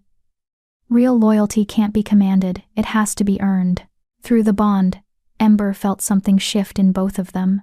The blood oaths Damon mentioned, she could actually sense them now. Feel the supernatural chains that had bound Rhys and Jackson to their alpha since they'd come of age. Dark, restrictive things that had wrapped around their wolves like barbed wire, forcing obedience even when every instinct screamed rebellion. The triad bond was burning through those chains like acid through rope. She watched through their shared consciousness as the blood oaths crumbled, dissolving into nothing beneath the greater power of true mate bonds. Rhys and Jackson both gasped as the last restrictions fell away. Their wolves finally, completely free for the first time in their adult lives. "You're going to regret this," Damon said, his voice dropping to a deadly whisper. "All three of you. I'll make sure of it." "No," Ember said, and she felt the Luna power rising in her chest like a tidal wave. "You're going to leave. You're going to take your enforcers and walk out of here, and you're never going to threaten us again." Damon laughed, a harsh, grating sound. "Or what? You'll fight me? You, a newly manifested Luna, who doesn't even know how to use her power, and 2 betas who are still recovering from silver poisoning, against me and 4 trained enforcers?" He spread his arms wide. "Please, try it. I'd love to see the goddess's gift wasted on someone so pathetically." Ember moved. She didn't think about it, didn't plan it, didn't even consciously choose to act. Her wolf simply took over, flooding her with Luna power and instinct. And suddenly she was across the cabin with her hand wrapped around Damon's throat, lifting him off the ground with strength that shouldn't have been possible. His eyes went wide with shock. "I said leave," she growled, and her voice resonated with harmonics that made the air vibrate. Behind her, she felt Reese and Jackson's power feeding into hers through the bond, amplifying her strength until Damon's 6 generations of alpha bloodline and pure dominant force looked small in her grip. The enforcers raised their weapons but froze when Jackson snarled a warning, his own wolf manifesting partially so that his eyes glowed gold and his canines elongated. "Lower those guns or I'll tear your throats out before you can fire." "Stand down," Reese added, and despite no longer being bound by blood oath to the pack, his voice still carried the authority of someone who'd commanded warriors for years. "This doesn't have to get messy." "Too late for that," one of the enforcers muttered, but he lowered his weapon. The others followed suit, clearly unwilling to start a fight they weren't sure they could win. Ember kept her attention on Damon, feeling his pulse racing beneath her palm, feeling his wolf struggling against her dominance and failing. Through the bond she could sense Reese feeding her tactical information, pressure points, vulnerable spots, exact force required to incapacitate without killing. From Jackson came warrior instinct, awareness of every threat in the room, every possible attack vector, every movement from the enforcers. The triad wasn't just making her stronger, it was making her complete. "You were right about one thing," she said, her face inches from Damon's. "You did break something in me 6 months ago. You broke my ability to trust blindly, my willingness to submit to authority just because someone told me I should. My belief that being Omega meant being powerless." She let more power flow through her hand, not enough to hurt him but enough that he gasped, his fingers scrabbling uselessly at her wrist. "But what you didn't break, what you couldn't break, was the core of who I am. The Luna power was always there, dormant, waiting for the right moment to manifest. You didn't prevent me from becoming what I was meant to be. You just delayed it." She smiled, and it wasn't a kind expression. "And in delaying it, you made me stronger. Because I didn't just manifest as Luna, I manifested as a Luna who knows what it's like to survive alone, to fight for every scrap of dignity, to rebuild herself from nothing." "Ember," Damon choked out, his face reddening. "I'm not finished." She pulled him closer, making sure he could see the Luna markings glowing on her skin, the power radiating from her eyes. "You wanted to neutralize a threat. Instead, you created an enemy. You wanted to keep me weak and broken. Instead, you gave me 6 months to learn self-reliance and survival, and exactly how little I need a pack that would discard its own members for the crime of being born different." Through the bond, she felt Reese's surge of pride, Jackson's fierce satisfaction. They were with her completely, their wolves merged with hers in a unified front that made her feel invincible. "So here's what's going to happen," she continued, her voice dropping to match Damon's earlier deadly whisper. "You're going to leave. You're going to return to Frostfang and tell them that Reese and Jackson are gone dead in the woods, killed by rogues, whatever lie you want to spin. And you're going to leave us alone. And if I don't?" Damon managed to gasp out. "Then I'll do what you were afraid I'd do from the beginning." She released him, letting him drop to the floor where he caught himself on his hands and knees, coughing. "I'll come to Frostfang myself. I'll stand in that clearing where you rejected me, and I'll offer every wolf in your pack a choice. Follow the alpha who rules through fear and dominance, or follow the Luna who leads through protection and genuine care." She crouched down so they were eye level, her Luna power making the air around her shimmer like heat waves. How many do you think would choose you, Damon? How many wolves are loyal because they love you, versus how many are loyal because they're afraid of what happens if they're not? His silence was answer enough. That's what I thought. She stood, feeling Reese and Jackson immediately flanking her again, their presence solid and reassuring through the bond. So take your enforcers and go. Consider this your only warning. Damon pushed himself to his feet slowly, his silver eyes blazing with hatred and something else, something that looked almost like fear. This isn't over. This isn't over. Yes, it is, Jackson said flatly. You lost the moment you let her walk away 6 months ago. You just didn't know it yet. We could have been allies, Reese added, his tactical mind clearly already working through implications. If you'd handled this differently, you could have had a Luna in your pack, a genuine asset. Instead, you made an enemy of the one wolf who could have strengthened Frostfang beyond measure. I don't need a Luna. Damon spat, some of his composure returning now that Ember wasn't actively choking him. I've ruled perfectly well without one for 5 years. You've ruled through intimidation and violence, Ember corrected. That's not strength. That's tyranny wearing an alpha's skin. Damon's jaw clenched. For a moment she thought he might attack, might let his rage override his survival instinct. Through the bond, she felt Reese and Jackson preparing for exactly that outcome, their wolves ready to defend her to the death, if necessary. But Damon was smarter than his fury. He'd survived as alpha for 5 years by knowing when to fight and when to retreat. This was a retreat situation. Come on, he said to his enforcers, his voice tight with barely controlled anger. We're leaving. Sir, one of them started. Now. The alpha command was back, reasserting his dominance over wolves who were still bound to him by blood oath. They moved immediately, falling into formation behind their alpha like well-trained soldiers. Damon paused at the broken window, turning back to look at the 3 of them, Luna and her 2 mates, glowing with power and united by bonds he'd tried to prevent. When this blows up in your face, when the reality of what you are brings every ambitious alpha and power-hungry pack to your door, don't come crying to me for protection. We won't need your protection, Ember said confidently, even though part of her registered the very real threat in his words. We have each other. How touching. His smile was venomous.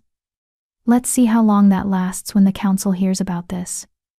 When they send investigators to verify that an Omega has manifested as Luna. When they demand you present yourself for testing and evaluation and potential reassignment to a more suitable pack. Ice flooded Ember's veins. The council. She'd been so focused on Damon and the immediate threat that she hadn't thought about the larger political implications of what she'd just done. Lunas were rare enough that the Werewolf Council, the governing body that oversaw all North American packs, took a direct interest in them. They had rules about Luna placement, about proper pack integration, about, oh yes, Damon said, reading her expression with satisfaction. I see you've realized the scope of your problem. The council doesn't look kindly on rogue Lunas, especially ones bonded to wolves outside proper pack structure. They'll come for you, Ember. And when they do, you'll wish you'd accepted my rejection quietly and learned your place. He shifted then, a fluid transformation that took him from human to massive black wolf in seconds, and leaped through the window into the forest beyond. His enforcers followed, their own shifts equally practiced, until the clearing around her cabin was empty except for paw prints in the snow and the lingering scent of alpha fury. The moment they were gone, Ember's legs gave out. Reese and Jackson caught her before she hit the floor, their arms wrapping around her in a protective embrace that was both comforting and possessive. Through the bond, she felt their wolves settling, the immediate threat past, but underneath the relief was concern for her, for what she'd just done, for the target she'd painted on all their backs. The council, she whispered, the full weight of it hitting her. He's going to report us to the council. Probably, Reese agreed, his hand stroking her hair in a gesture clearly meant to soothe. But he has to be careful about how he does it. If he admits he rejected his true mate, especially one who manifested as Luna, he'll lose significant standing with the council. They take mate bond sanctity very seriously, and if he admits he tried to have us killed for escaping to our own mate, that's grounds for alpha challenge, Jackson added. He's not as protected as he thinks he is. But we're not protected at all. Ember pulled back enough to look at both of them, seeing her own fears reflected in their eyes. We're rogues. We have no pack, no territory, no legal standing. If the council decides I need to be reassigned, they can't break a completed triad bond. Reese interrupted firmly. It's literally impossible. The only way to sever a triad is death, and the council won't execute us for the crime of being mated to each other. Are you sure about that? She searched his face, looking for certainty she desperately needed, because Damon seemed pretty confident they'd side with him. Damon says a lot of things, Jackson rumbled, his arms tightening around her. Doesn't make them true. The council has rules, yes, but they also have precedent. There are other triad bonds in existence, other Lunas who've bonded with non-alpha wolves. It's rare, but not unheard of. And none of those Lunas were rejected and exiled first, Ember pointed out. None of them manifested their power alone in the wilderness, and then completed a triad bond with two wolves from the pack that cast them out. We're not precedent, we're a political nightmare. Silence fell between them, as the truth of that statement settled. Through the bond, she felt their attempts to project confidence, to reassure her that everything would be fine, but underneath was the same worry gnawing at her. They'd won this battle, but the war might be just beginning. Hey, Reese said softly, tilting her chin up so she had to meet his eyes. Whatever comes, we face it together. That's what the bond means. That's what being mates means. We're not going anywhere, Jackson added, his dark eyes fierce with determination. Council, Damon, angry alphas with territorial issues doesn't matter. You're ours and we're yours, and anyone who tries to separate us will have to go through both of us first.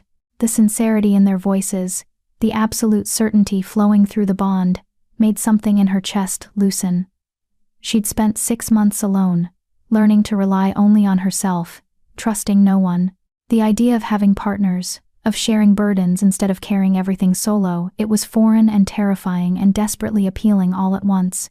I'm scared, she admitted, the words coming easier than she expected. I'm scared of the council, scared of what Damon might do, scared that I don't actually know how to be Luna, or how to use this power, or how to— Reese kissed her, cutting off the spiral of anxiety with lips that were warm and sure and tasted like pine needles and promise.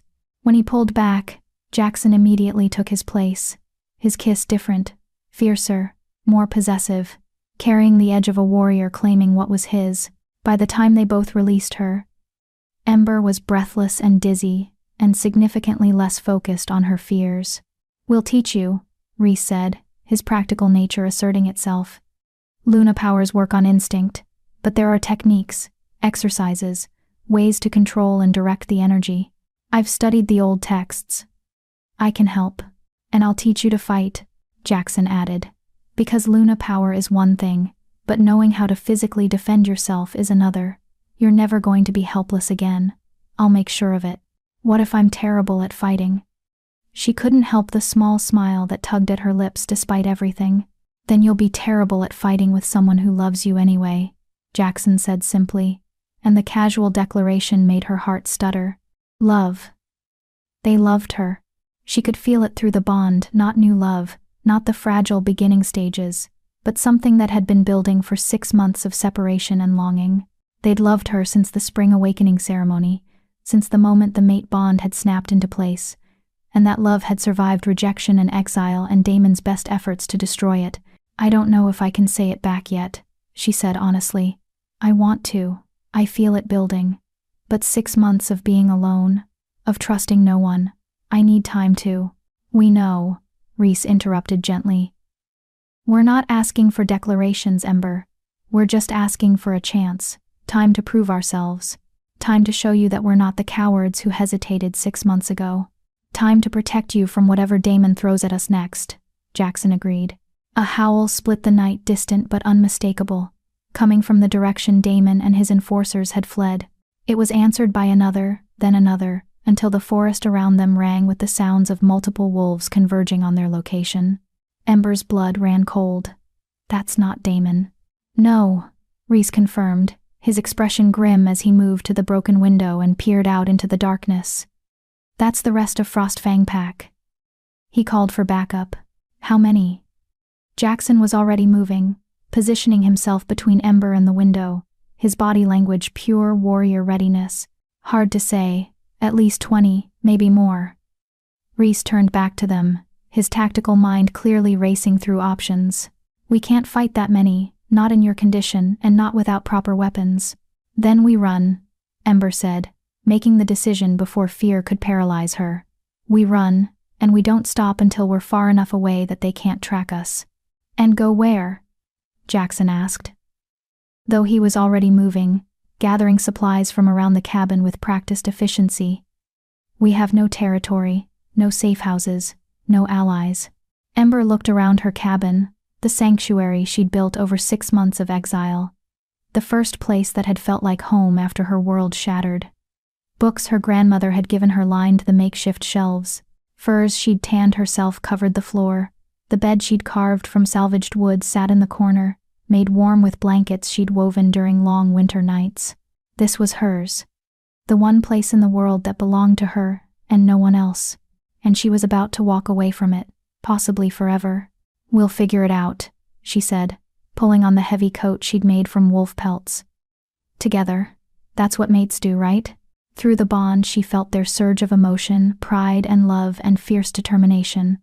They were hers and she was theirs, and maybe that would be enough to survive whatever was coming. The howls were getting closer. They were out of time.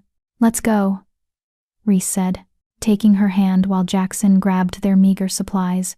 Stay close, stay quiet, and trust us to get you out of here. Ember took one last look at her cabin, her sanctuary, her carefully built life of solitude and safety. Then she stepped out into the blood moon night with her mates at her side, and didn't look back. They made it 3 miles before the ambush. Ember heard it first. Her Luna-enhanced senses, picking up the subtle shift in the forest's rhythm. The way the night birds suddenly went silent, the barely perceptible scent of wolves downwind, trying to mask their presence. Through the bond she transmitted the warning to Rhys and Jackson without speaking, feeling their instant alertness as their own instincts kicked in. Surrounded, Rhys murmured, his hand tightening on hers. At least 15 wolves in a perimeter formation. Professional encirclement. Not just enforcers, Jackson added, his warrior senses cataloging threats with frightening efficiency. I smell hunters. Damon brought the pack's elite tracking unit. Hunters. The wolves specifically trained to track and retrieve rogues, the ones who never failed to bring back their targets dead or alive, depending on the alpha's orders. Ember's stomach dropped. She'd heard stories about the hunters during her time in Frostfang, whispered tales of wolves who disappeared and were dragged back, broken and bleeding, made examples of to discourage others from attempting escape. She'd never imagined she'd be on the receiving end of their attention. We can't outrun them, she said, the tactical assessment coming easier with Rhys's strategic mind accessible through their bond. Not with them already positioned. They'll herd us wherever they want us to go. So we don't run.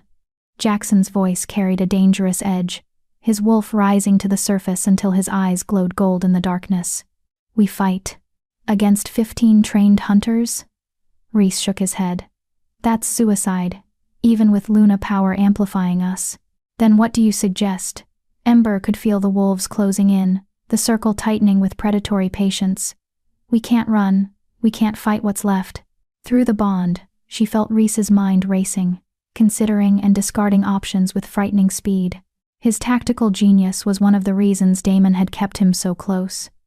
Had bound him with blood oath to prevent him from taking his skills to a rival pack. Now that genius was working for her instead, and she could almost see the calculations happening behind his hazel eyes. We negotiate, he said finally. Damon wants something. He wouldn't bring hunters to kill us, he'd have done that at the cabin. He's bringing us back for a reason. What reason could he possibly? Ember started, but the trees ahead of them exploded with movement. Wolves poured out of the forest in a coordinated strike, massive creatures in full shifted form, their eyes glowing with predatory intelligence, their movements synchronized with military precision. The hunters. Each one easily weighed 200 pounds in wolf form, bred and trained for exactly this kind of operation. They didn't attack. They formed a living wall, cutting off the forward path while more wolves emerged from behind and to the sides, completing the encirclement. Within seconds, Ember, Reese, and Jackson stood in the center of a circle of teeth and claws, and barely contained violence. Then Damon stepped out of the trees in human form, and Ember's blood turned to ice. He wasn't alone. Behind him came 12 more wolves in human form, and Ember recognized all of them. Pack Council members, the elite inner circle who advised the Alpha on major decisions, who held the real power behind Frostfang's throne.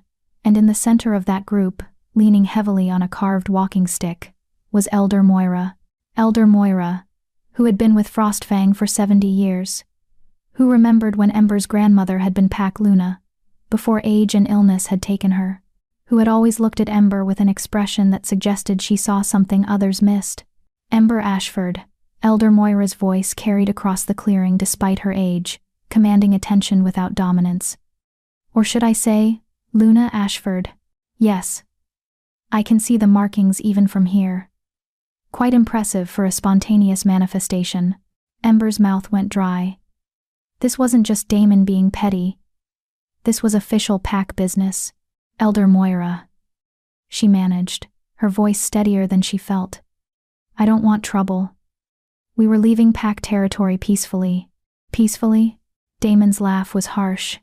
You assaulted your Alpha, stole 2 of my best warriors, and fled like the coward you are. That's not peaceful. That's criminal. You tried to have them killed, Ember shot back, her Luna power flaring with her anger. Silver bullets, Damon. Assassination isn't exactly legal under Pack law either. Murmurs rippled through the council members. Several looked at Damon with expressions that suggested this was news to them. Good. Maybe not everyone was complicit in his schemes. I sent enforcers to retrieve warriors who broke their blood oaths, Damon said smoothly, but she could see the tension in his jaw. If silver was used, it was without my knowledge or approval.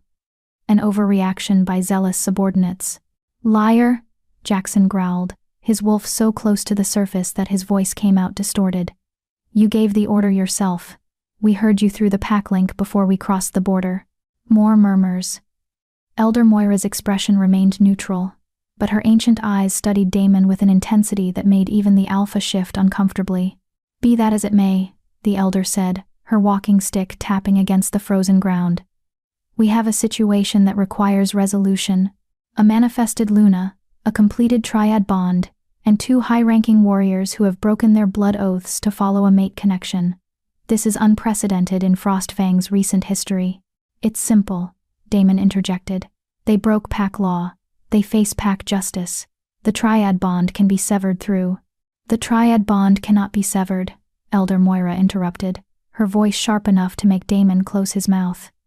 I may be old, Alpha Blackthorn, but I am not senile. Triad bonds are permanent, inviolable, and sacred. To suggest otherwise shows a concerning ignorance of our most fundamental laws. Ember felt a flutter of hope. Elder Moira knew the law, and more importantly, she wasn't afraid to correct Damon publicly. Maybe this wouldn't end in bloodshed after all. Then what do you suggest, Elder? Damon's tone was respectful, but his eyes blazed with barely controlled fury.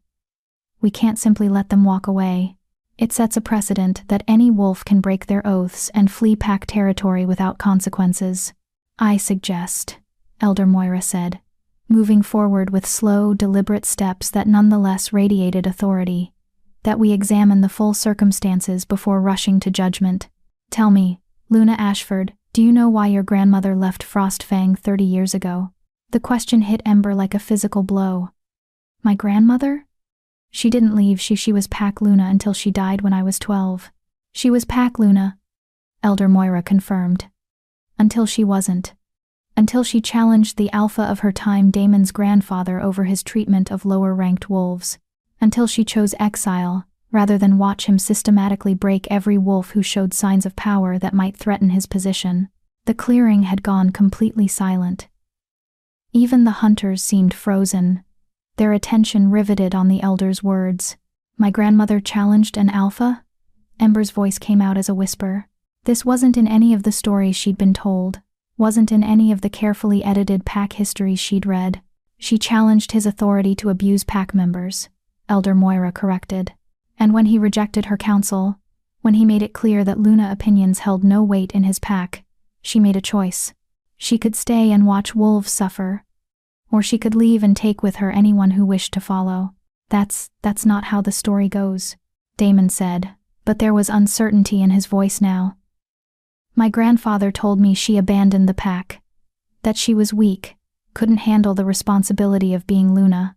Your grandfather told you what he needed you to believe, Elder Moira said bluntly. Just as you've told this pack what you need them to believe about Ember's rejection and exile. But I was there. Alpha Blackthorn. I watched your grandfather systematically destroy one of the strongest Lunas Frostfang has ever known because he was terrified of sharing power. And now I'm watching history repeat itself with her granddaughter. The words hung in the frozen air like an accusation. Around the circle, Ember saw council members exchanging glances, saw the hunter's aggressive postures softening into something more uncertain. Elder Moira, Damon said carefully. I respect your years of service, but you're speaking of events from decades ago that have no bearing on. No bearing? The elder's walking stick slammed into the ground with surprising force. You rejected your true mate at her spring awakening ceremony. You felt her manifest as Luna, and instead of celebrating the goddess's gift to our pack, you destroyed her publicly to prevent her from threatening your authority. You commanded 2 wolves to ignore their own mate bonds and watch their Luna be exiled. And when they finally broke free of your manipulation to seek their true mate, you sent hunters with silver to kill them. She took another step forward, and despite her age, despite the walking stick, every wolf in the clearing could feel the power radiating from her. Elder Moira might not be Luna, but 70 years of pack service had given her an authority that transcended rank. You are, she continued, her voice ringing with judgment, exactly like your grandfather. And I will not stand by and watch you destroy another Luna, because you're too insecure to share power appropriately. The silence that followed was deafening. Damon's face had gone pale with fury, his hands clenched into fists at his sides. You forget yourself, Elder. I am Alpha here. My word is law. Your word is law when it aligns with pack law. Elder Moira corrected. But you've broken our most sacred laws: mate bond sanctity, Luna protection, beta autonomy in the face of true mate connections. You've violated everything our pack is supposed to stand for, and you did it out of fear and selfishness. Then what would you have me do? Damon's voice dropped to a dangerous whisper. Welcome them back with open arms? Pretend the last 6 months didn't happen? Give Ember a position of authority despite her being an exile and a rogue? I would have you face the consequences of your actions, Elder Moira said simply. You rejected your true mate. Pack law is clear about the penalty for that. You lose your claim to her permanently. She owes you nothing. Not loyalty, not submission, not even acknowledgement of your authority over her. She's still pack-born, Damon argued. That gives me jurisdiction. She was pack-born, the elder interrupted. Then you exiled her. You made her rogue, Damon. You removed her from pack protection and pack law. You cannot now claim jurisdiction over someone you explicitly cast out. Through the bond, Ember felt Reese's sudden surge of hope, Jackson's fierce satisfaction. Elder Moira was systematically dismantling every legal argument Damon had, exposing the fundamental contradictions in his position. And the blood oaths? Damon was grasping at straws now. Reese and Jackson swore themselves to me, to the pack. That bond is superseded by mate bonds, Elder Moira finished. As you well know, as every alpha has known since the first packs formed, you cannot hold wolves to oaths that conflict with the goddess's chosen bonds. To try is to violate the most fundamental law we have. Damon's control finally snapped. His eyes flashed gold, and power exploded from him in a wave of alpha dominance that drove several of the younger council members to their knees. Enough! I am Alpha of Frostfang, and I will not be lectured by an old woman who should have retired decades ago. This pack is mine, these wolves are mine, and I will not allow people— You will not allow? Ember's voice cut through his tirade like a blade, her own Luna power rising to meet his alpha dominance. The golden light erupted from her skin again, brighter than before, fed by the bond with Reese and Jackson until it illuminated the entire clearing. You don't get to allow or disallow anything anymore, Damon. You gave up that right when you rejected me, when you exiled me, when you tried to have my mates killed." She took a step forward, and to her satisfaction, Damon actually stepped back. "You said I'd regret this," she continued, her voice resonating with Luna authority that made even the hunters lower their heads in automatic deference. "You said the reality of what I am would bring trouble to my door. But you were wrong about one thing. You thought being Luna would make me weak, would make me a target, would make me need your protection." The Luna markings on her arms blazed brilliant white, spreading further until they covered her shoulders, her collarbone, creeping up her neck in patterns that looked like frost-given form. "But I don't need your protection. I don't need your pack. I don't need anything you have to offer." She felt Reese and Jackson moving to flank her, their presence solid and sure through the bond. "Because I have something you'll never understand. Wolves who chose me not because they were commanded to, not because they were afraid of punishment, but because they actually wanted to. Because they felt the mate bond and decided I was worth fighting for, worth dying for, worth everything." "How touching," Damon sneered, but she could see the fear beneath his bravado now. A pretty speech from a confused girl playing at Luna. But speeches don't change reality. You're still outnumbered, still surrounded, still completely at my mercy. "Are we?" Reese's voice was calm, almost conversational. "Because from where I'm standing, it looks like your own council is questioning your judgment. Your own elder is calling out your violations of pack law, and your hunters, well, they're trained to retrieve rogues. But Ember isn't technically rogue anymore, is she? She's bonded Luna with 2 pack-born mates. That's a legitimate pack structure all on its own." "A triad is not a pack," Damon spat. "Actually," Elder Moira interjected.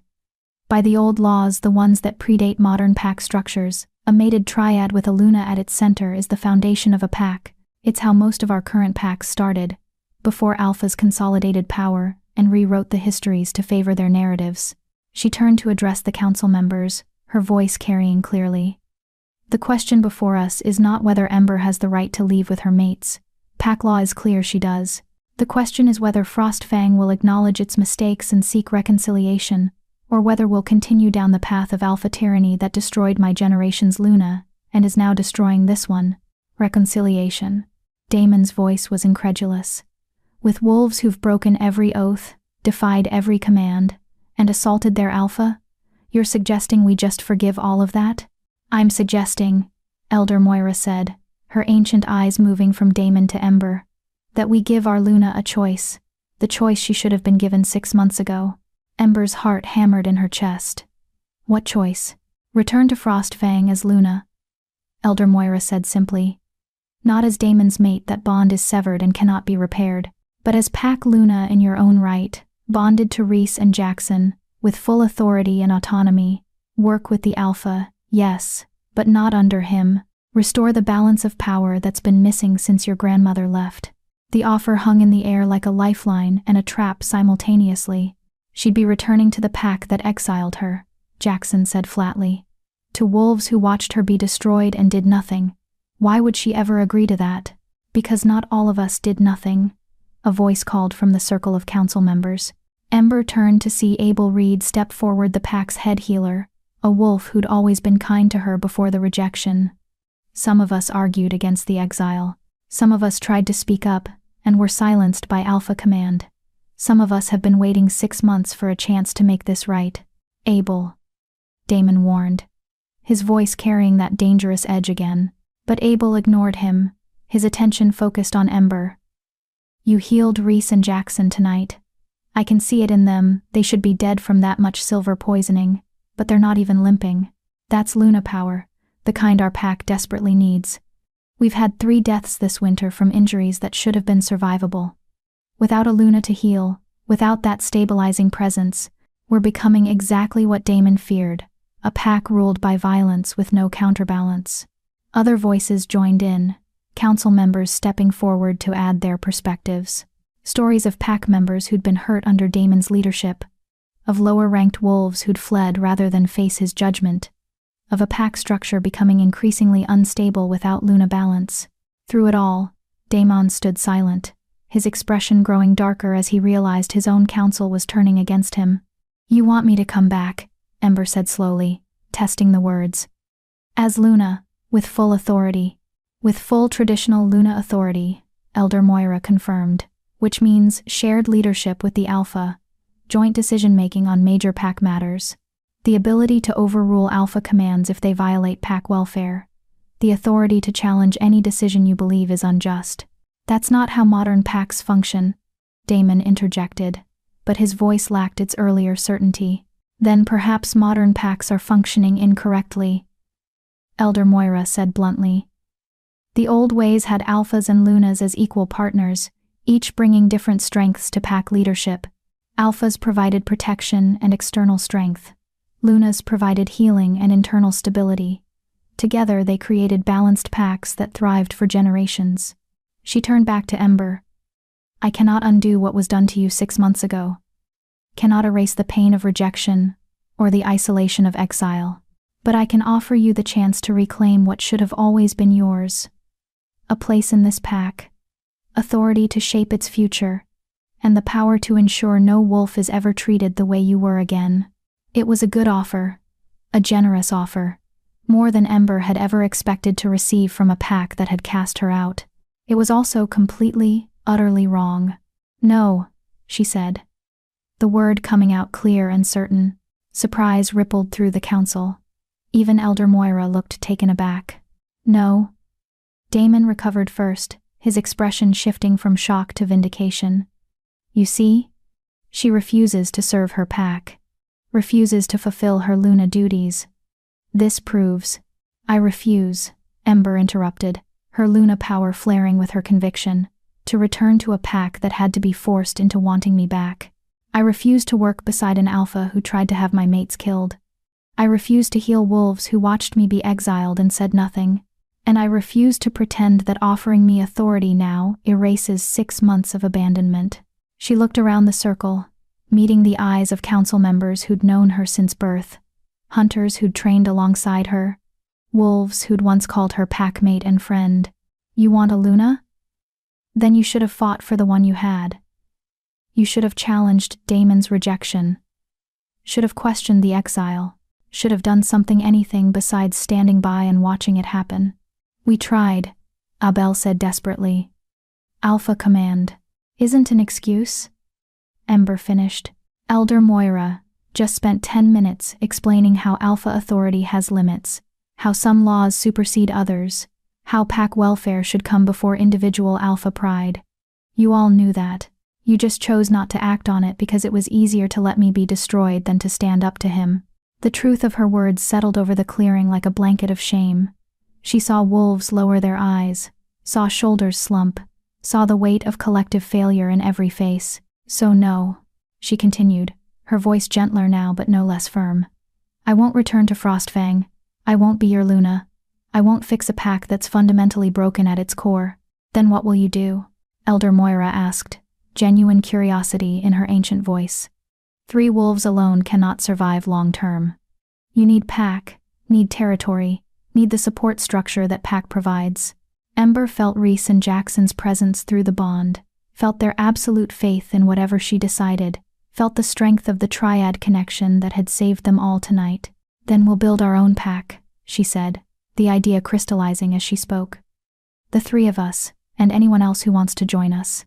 A pack that actually lives by the values Frostfang claims to hold.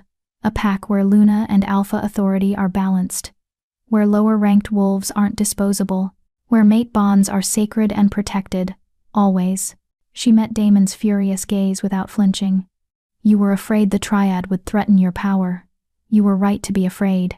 But not because we'd overthrow you, because we'd show every wolf in your pack what real leadership looks like. And eventually, they'd choose us over you. You can't start a pack with 3 wolves, Damon said. But there was an edge of panic in his voice now. You have no territory, no resources, no. We have each other, Jackson interrupted. That's more than most packs start with. And we have the old laws on our side, Reese added, his tactical mind clearly already working through the logistics. A Luna-centered triad is a legitimate pack structure. We can petition the council for recognition, for unclaimed territory, for all the rights any other pack has. The council will never approve, Damon started. The council will have no choice, Elder Moira said, and there was something almost like pride in her voice. If Ember manifests as Luna, completes a triad bond, and formally declares pack formation, the council must acknowledge it. That's the law, Alpha Blackthorn. The same law you claim to uphold so strictly. She turned to Ember, and her smile was sharp and knowing. Your grandmother would be very proud. She tried to reform Frostfang from within, and failed. Perhaps you'll succeed in building something better from the ground up. Damon's power exploded outward in a last-ditch attempt to reassert dominance, but Ember met it with her own Luna authority, and the combined strength of her triad bond. The two forces collided in the center of the clearing. Alpha dominance versus Luna protection, and for the first time in Frostfang's history, Alpha dominance lost. The golden light pushed back the crushing weight of Damon's power, until even the hunters were freed from its influence, until every wolf in the clearing could breathe and think, and choose without Alpha compulsion, clouding their judgment. In the stunned silence that followed, Ember spoke clearly. Anyone who wants to leave Frostfang is welcome to join us. No oaths required. No blood bonds. No forced loyalty. Just wolves choosing to build something better together. She didn't expect anyone to take her up on the offer. Not really. These were Frostfang wolves, born and raised in this pack, with families and histories and roots going back generations. But Abel Reed stepped forward. I'm coming with you. Then two of the hunters shifted to human form and added their voices. Us too. One by one, wolves began to move, some from the council, some from the hunters, some from the regular pack members who'd been watching from the trees. Not many, maybe 10 in total, out of the 40+ gathered. But 10 wolves choosing freedom over fear, choosing to follow a Luna they believed in rather than an Alpha they were commanded to obey. Damon's face went from pale to purple with rage. Traitors, all of you. You break your blood oaths, you abandon your pack, We follow the old laws, one of the former hunters said calmly. The ones that say wolves can choose their pack, choose their leadership, choose their future. You taught us to obey without question, Alpha. Maybe it's time we learn to question instead. Ember felt tears burning behind her eyes but refused to let them fall. She'd survived rejection and exile by staying strong, by never letting them see her break. She wouldn't start crying now, just because wolves were choosing her, believing in her, seeing her as worth following. Through the bond, she felt Reese's fierce pride, Jackson's protective satisfaction, both of them radiating support and love, and absolute certainty that they'd made the right choice in fighting for her. This is not over, Damon said, his voice shaking with barely controlled fury. You think you can steal my wolves and start a rival pack and the council will just accept it? I'll fight this. I'll fight you. You'll do what the law allows, Elder Moira interrupted tiredly. Nothing more, nothing less.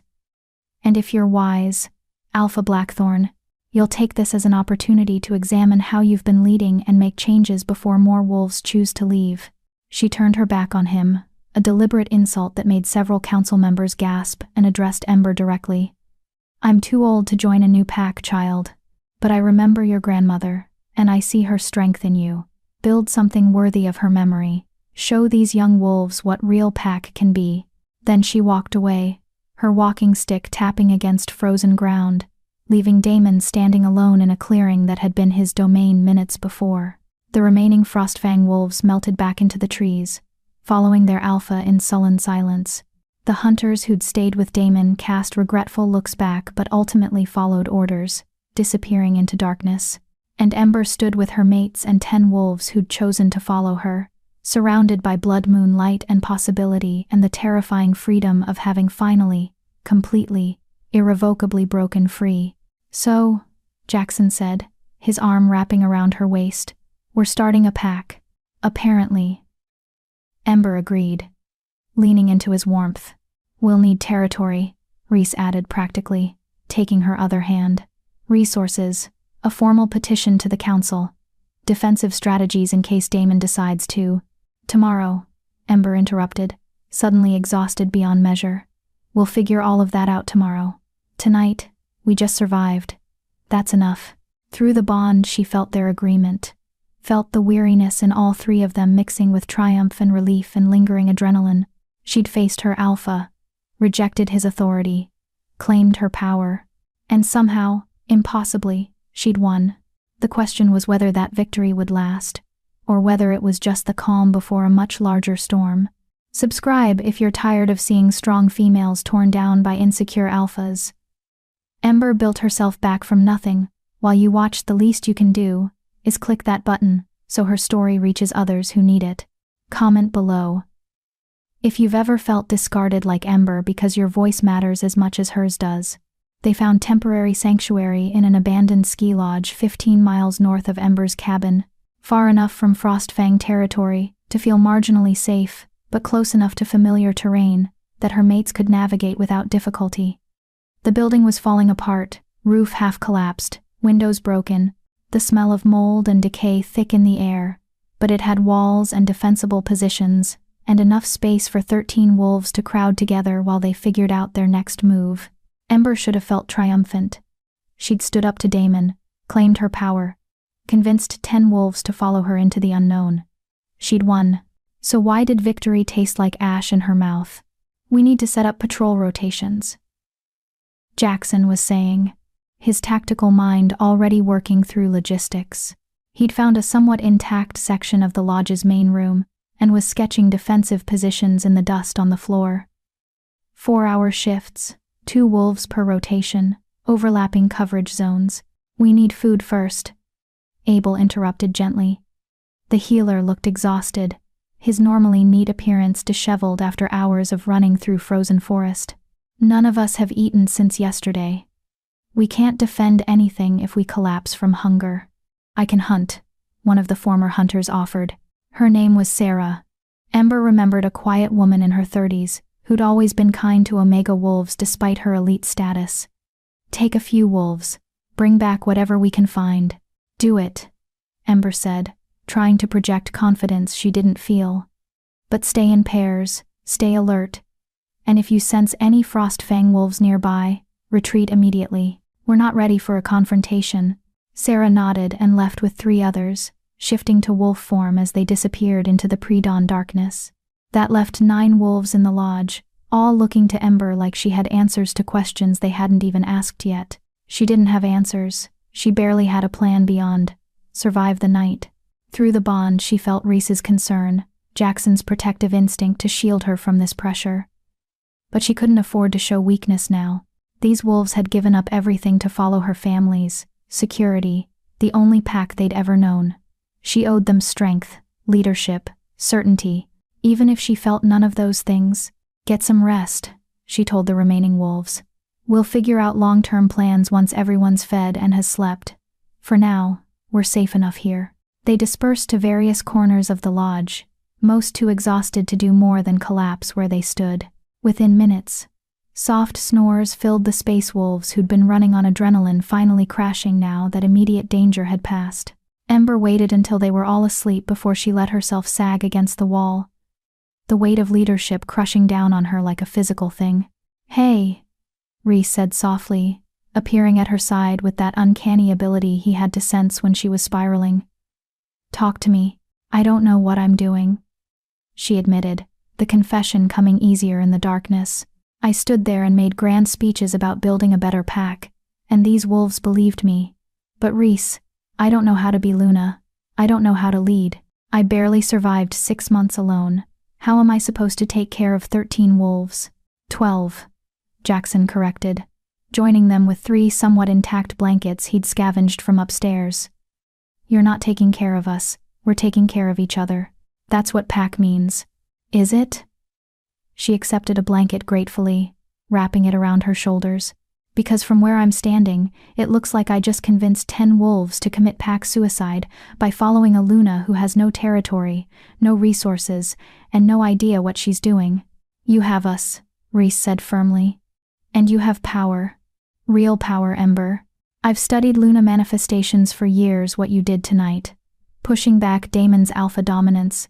That's not beginner-level Luna work. That's the kind of power that builds packs, that holds them together even when everything else falls apart. Power doesn't mean I know how to use it. She closed her eyes, feeling the mate bond thrumming between them, the only thing keeping her grounded when everything else felt like chaos. What if I fail them? What if Damon attacks and I can't protect them? What if? The distant howl cut through her spiral like a knife through silk. All three of them froze. Through the bond, Ember felt Reese and Jackson's instant alertness, their wolves rising to assess the threat. That wasn't a wolf calling to pack. That was a wolf in distress. That's Sarah, Jackson said, already moving toward the door. The hunting party. Something's wrong. They burst out of the lodge into the gray pre-dawn light, their own wolves lending them speed as they raced toward the sound of the howls. The other wolves in the lodge were stirring now, roused by the distress calls, following at a distance. Ember found them in a clearing, a quarter-mile from the lodge, Sarah and her 3 companions in human form, surrounded by 15 Frostfang enforcers, and standing in the center of that circle, looking entirely too pleased with himself, was Damon. Going somewhere? He asked, conversationally, as if they were running into each other at a casual pack gathering rather than a hostile confrontation. I have to say, I'm disappointed. You made such a dramatic exit earlier. I expected you to get further than 15 miles before stopping. Ember's blood ran cold. He'd tracked them. Of course he had. Damon was alpha for a reason, and part of that reason was his tactical mind that rivaled Reese's. He would have known they couldn't go far with 10 exhausted wolves, would have predicted they'd need shelter, would have sent scouts to watch for exactly this kind of vulnerability. Let them go, she said, trying to keep her voice steady despite the terror clawing at her throat. Your fight is with me, not them. My fight is with anyone who betrays Frostfang, Damon corrected. These 4 left pack territory on a hunt and failed to return. By pack law, that's desertion. And the penalty for desertion is, well, I'm sure you remember from your training. Death. The penalty was death. They weren't deserting, Ember argued, moving forward despite Reese and Jackson's attempts to hold her back. They were hunting for their new pack. They're not Frostfang anymore, they chose to leave.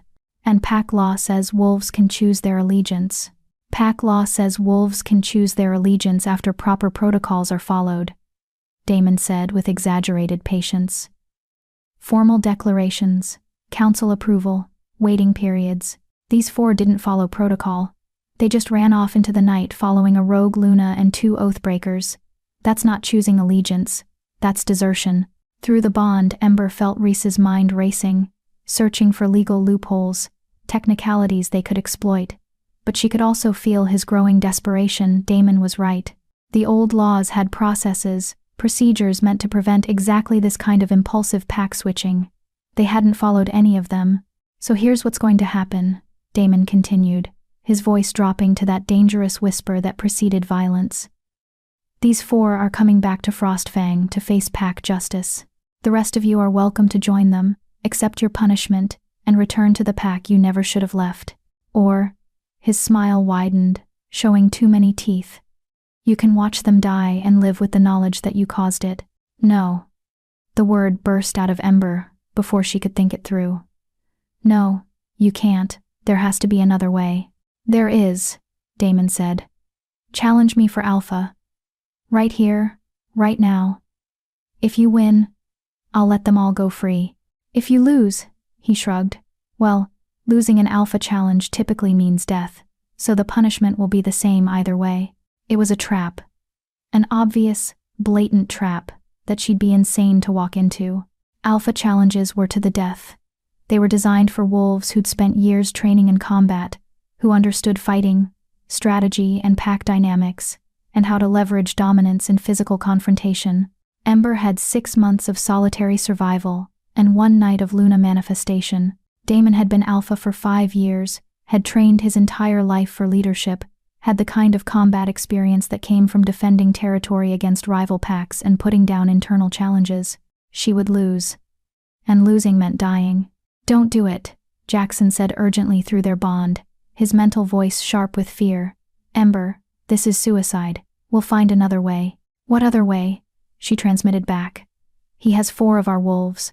4 wolves who followed me, trusted me, believed I could protect them. I can't just abandon them. You can't die for them either, Reese argued, his tactical mind presenting scenarios and outcomes, all of which ended badly. If you die, the triad bond breaks. Jackson and I will go feral from the severed connection. The remaining wolves will have no protection, no Luna, nothing. Your death doesn't save anyone, it destroys everything. He was right. Logically, tactically, strategically accepting Damon's challenge was the worst possible choice. But looking at Sarah's terrified face, at the 3 other wolves who'd trusted her enough to leave everything behind, Ember couldn't find it in herself to care about logic. "I accept," she said, the words falling like stones into still water. Damon's smile became triumphant. "Excellent. By the old laws, we fight at dawn, first light, to the death or submission." "Ember, no." Jackson started, but she cut him off through the bond. "I know what I'm doing." "You really don't," Reese transmitted, his mental voice edged with barely controlled panic. "Please, let us think this through. Find another option." "There is no other option." She looked at her mates, trying to memorize their faces in case these were her last moments with them. "And I'm not letting wolves die because they believed in me."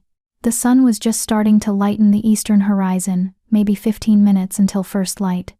15 minutes to prepare for a fight. She had no chance of winning. Through the bond she felt Reese and Jackson's desperation, their wolves howling with the need to protect their mate, to stop her from walking into obvious slaughter. But they also felt her determination, her absolute certainty that this was the only choice her conscience would allow. "At least let us help you prepare," Jackson said aloud, his voice rough with emotion. "Alpha challenges allow seconds wolves who can advise between rounds, who can—" "There won't be rounds," Damon interrupted cheerfully. "This isn't a sporting match. This is a fight to the death. She challenges. I accept. We fight until one of us can't anymore. Those are the rules. Actually." Elder Moira's voice cut through the clearing like a blade. "Those aren't the complete rules." Ember's heart leaped. The elder stepped out of the trees, looking even more ancient in the gray pre-dawn light but moving with surprising steadiness. Behind her came 3 more council members, wolves who'd stayed with Frostfang, but whose expressions suggested they weren't entirely comfortable with what was happening. "Elder," Damon said carefully, his smile slipping. "This doesn't concern." "An alpha challenge always concerns the pack, Elder," Moira interrupted. "I'm required to witness, to ensure the old laws are followed properly, to verify that both parties understand the terms." Her ancient eyes moved to Ember. "Do you understand the terms, child? Do you know what you're agreeing to?" "I'm agreeing to fight Damon for alpha position," Ember said, trying to keep her voice steady. "If I win, he lets my wolves go. If I lose, you die," Moira finished bluntly. "Or submit." Which amounts to the same thing in this context. Submission means accepting his authority absolutely, returning to Frostfang under whatever terms he dictates, and abandoning your triad's claim to pack status. She let that sink in before continuing. "But you should also know the complete rules. An alpha challenge isn't just physical combat, it's a test of worthiness to lead, and worthiness can be demonstrated in multiple ways." Damon's expression darkened. "Elder, the challenge format is for the alpha to decide." "The challenge format," Moira corrected sharply, "is dictated by the old laws, which supersede any individual alpha's preferences. And the old laws say that when a Luna challenges for alpha, or for the right to form an independent pack, the challenge can take 3 forms. Combat, as you've proposed. Wisdom, where both parties present their vision for pack leadership and the gathered wolves choose. Or sacrifice, where the challenger proves their willingness to put pack welfare above personal safety. Hope flared in Ember's chest. "I choose wisdom." "No." Damon's voice was flat. "Absolute. I've already accepted a combat challenge." "The terms are set." "The terms are set when both parties agree to the format," Moira said. "You proposed combat. She's proposing wisdom. As the challenged party, you have the right to choose which format you prefer. But," her smile was sharp, "if you refuse wisdom challenge, it will be noted by the council that you were afraid to let pack members choose between your leadership and hers based on merit alone." The trap Damon had set for Ember was suddenly springing closed on him. If he insisted on combat, he'd win the fight, but lose face. Every wolf would know he'd been afraid to face her in a battle of ideas. If he accepted wisdom challenge, he'd be gambling that his authority and experience would outweigh her idealism and Luna power in the eyes of watching wolves. Ember could see him calculating, weighing options, searching for the path that gave him victory without making him look weak. "Fine," he said finally. "Wisdom challenge. We each present our vision for pack leadership. The wolves gathered here choose who they'd rather follow. If she wins, I release the 4 deserters and acknowledge her triad's right to petition for independent pack status. If I win," his smile returned, colder than before, "she and her mates return to Frostfang and submit to my authority completely. No more challenges, no more rebellion, no more questioning my decisions." It was still a terrible deal. Submission to Damon would be a living death, would mean watching him systematically destroy everything they'd tried to build. But it was better than dying in combat, better than watching her mates go feral from a severed bond. "I agree," Ember said. "Then let's begin." Elder Moira moved to the center of the clearing, her walking stick planted firmly in the frozen ground. "By the old laws, we witness a challenge for pack leadership. Alpha Damon Blackthorn defends his right to rule. Luna Ember Ashford challenges for the right to form an independent pack. Each will speak their truth. Each will present their vision, and when both have spoken, the gathered wolves will choose." She paused, her ancient eyes sweeping across the clearing, taking in Frostfang enforcers, Ember's small group of followers, the 4 captured wolves, even the council members who'd come with her. "But know this," she continued, her voice carrying weight beyond her physical form. "This is not just about 2 wolves arguing for dominance. This is about the future of our kind. About whether we continue down the path of alpha supremacy and forced loyalty, or whether we return to the old ways of balanced leadership and chosen allegiance. Your choice today will echo for generations." The sun broke over the horizon, painting the clearing in shades of gold and crimson, blood moon finally giving way to dawn. Around them, more wolves emerged from the trees. Some were Frostfang members who'd followed their alpha. Others were the remaining wolves from Ember's group, roused by the disturbance. Within minutes, nearly 50 wolves surrounded the clearing, all waiting to hear what would be said. 50 wolves, who would decide her fate. "Alpha Blackthorn," Elder Moira said formally, "speak your truth." Damon stepped forward, and Ember had to admire his presence. He looked every inch the alpha tall, powerful, radiating confidence and authority. When he spoke, his voice carried to every corner of the clearing without shouting. "I have led Frostfang for 5 years," he began. 5 years of prosperity, of territorial expansion, of strength that makes other packs think twice before challenging us.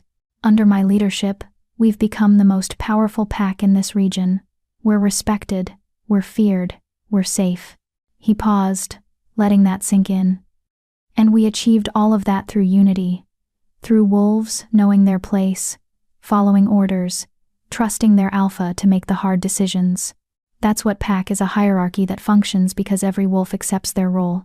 His eyes found Ember. "But she would tear that apart. She would have you believe that pack can function without clear authority, that wolves should question their alpha, that loyalty is optional. She would create chaos in the name of freedom, would weaken us from within by making every decision a debate." He spread his arms, addressing the gathered wolves directly. "I ask you, which would you rather have? A strong pack led by a strong alpha, where you know your place and your safety is guaranteed, or a weak pack led by a confused Luna, who's only been manifested for one night, who has no experience, no track record, no proof she can protect you when threats come?" It was a good speech. A powerful speech. Ember could see wolves nodding, see the logic landing. Damon was offering certainty, security, the comfort of established hierarchy. She was offering, what? Risk? Uncertainty? The terrifying freedom of having to choose for themselves? "Luna Ashford," Elder Moira said, turning to her. "Speak your truth." Ember stepped forward on shaking legs, feeling the weight of 50 pairs of eyes on her. Through the bond she felt Reese and Jackson's support flooding into her, their absolute faith even though they knew this was likely hopeless. She wasn't a speechwriter, wasn't a politician, wasn't someone who knew how to move crowds with words. She was just a girl who'd survived 6 months alone, and learned some uncomfortable truths about pack in the process. Damon's right about one thing, she started, her voice quieter than his but carrying nonetheless. Under his leadership, Frostfang is strong, powerful, feared. She paused, meeting the eyes of wolves she'd grown up with. But ask yourselves, are you happy? Do you feel safe? Or do you feel afraid? Afraid of making mistakes, afraid of questioning orders, afraid of being the next one exiled or punished or made an example of. She saw several wolves shift uncomfortably, saw recognition in their eyes. Damon says pack requires hierarchy. And he's right. But hierarchy shouldn't mean tyranny. Shouldn't mean wolves are disposable when they're no longer useful. Shouldn't mean that being born Omega or lower ranked means you're worth less than wolves born into power. Her Luna markings began to glow softly, responding to her emotion. He asked what I'm offering. Here's my answer. I'm offering a pack where every wolf matters, where Luna and Alpha balance each other instead of Alpha ruling alone, where you can question decisions without fearing execution, where mate bonds are sacred and protected, always, where being strong doesn't mean crushing those weaker than you, it means protecting them. She felt her power rising, her wolf pressing forward with absolute conviction. Yes, I've only been Luna for one night.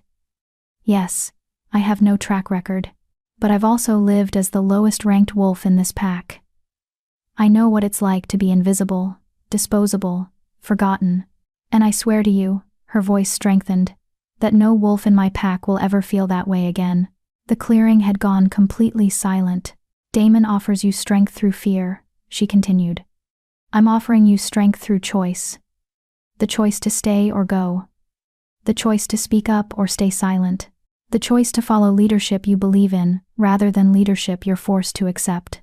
She turned to face Damon directly. You say, I'll create chaos. I say you've created a prison and called it safety. You say, wolves need to know their place. I say wolves should be free to become whatever they're capable of being. You say loyalty means obedience.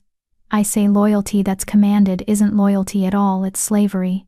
Her Luna power was fully manifested now, golden light radiating from her skin in waves that made the dawn seem dim by comparison. So yes, Alpha Blackthorn, I'm offering something different, something risky, something that requires wolves to be brave enough to choose their own path, instead of following yours blindly. She addressed the gathered wolves one final time. I'm not asking you to follow me. I'm asking you to follow the vision of pack I'm describing. If you believe wolves should have voices, should have choices, should have the freedom to challenge and question and grow, then that's the pack we'll build together. Not because I command it, but because we all choose it. The sun had fully risen now, painting the clearing in shades of gold that matched her Luna glow.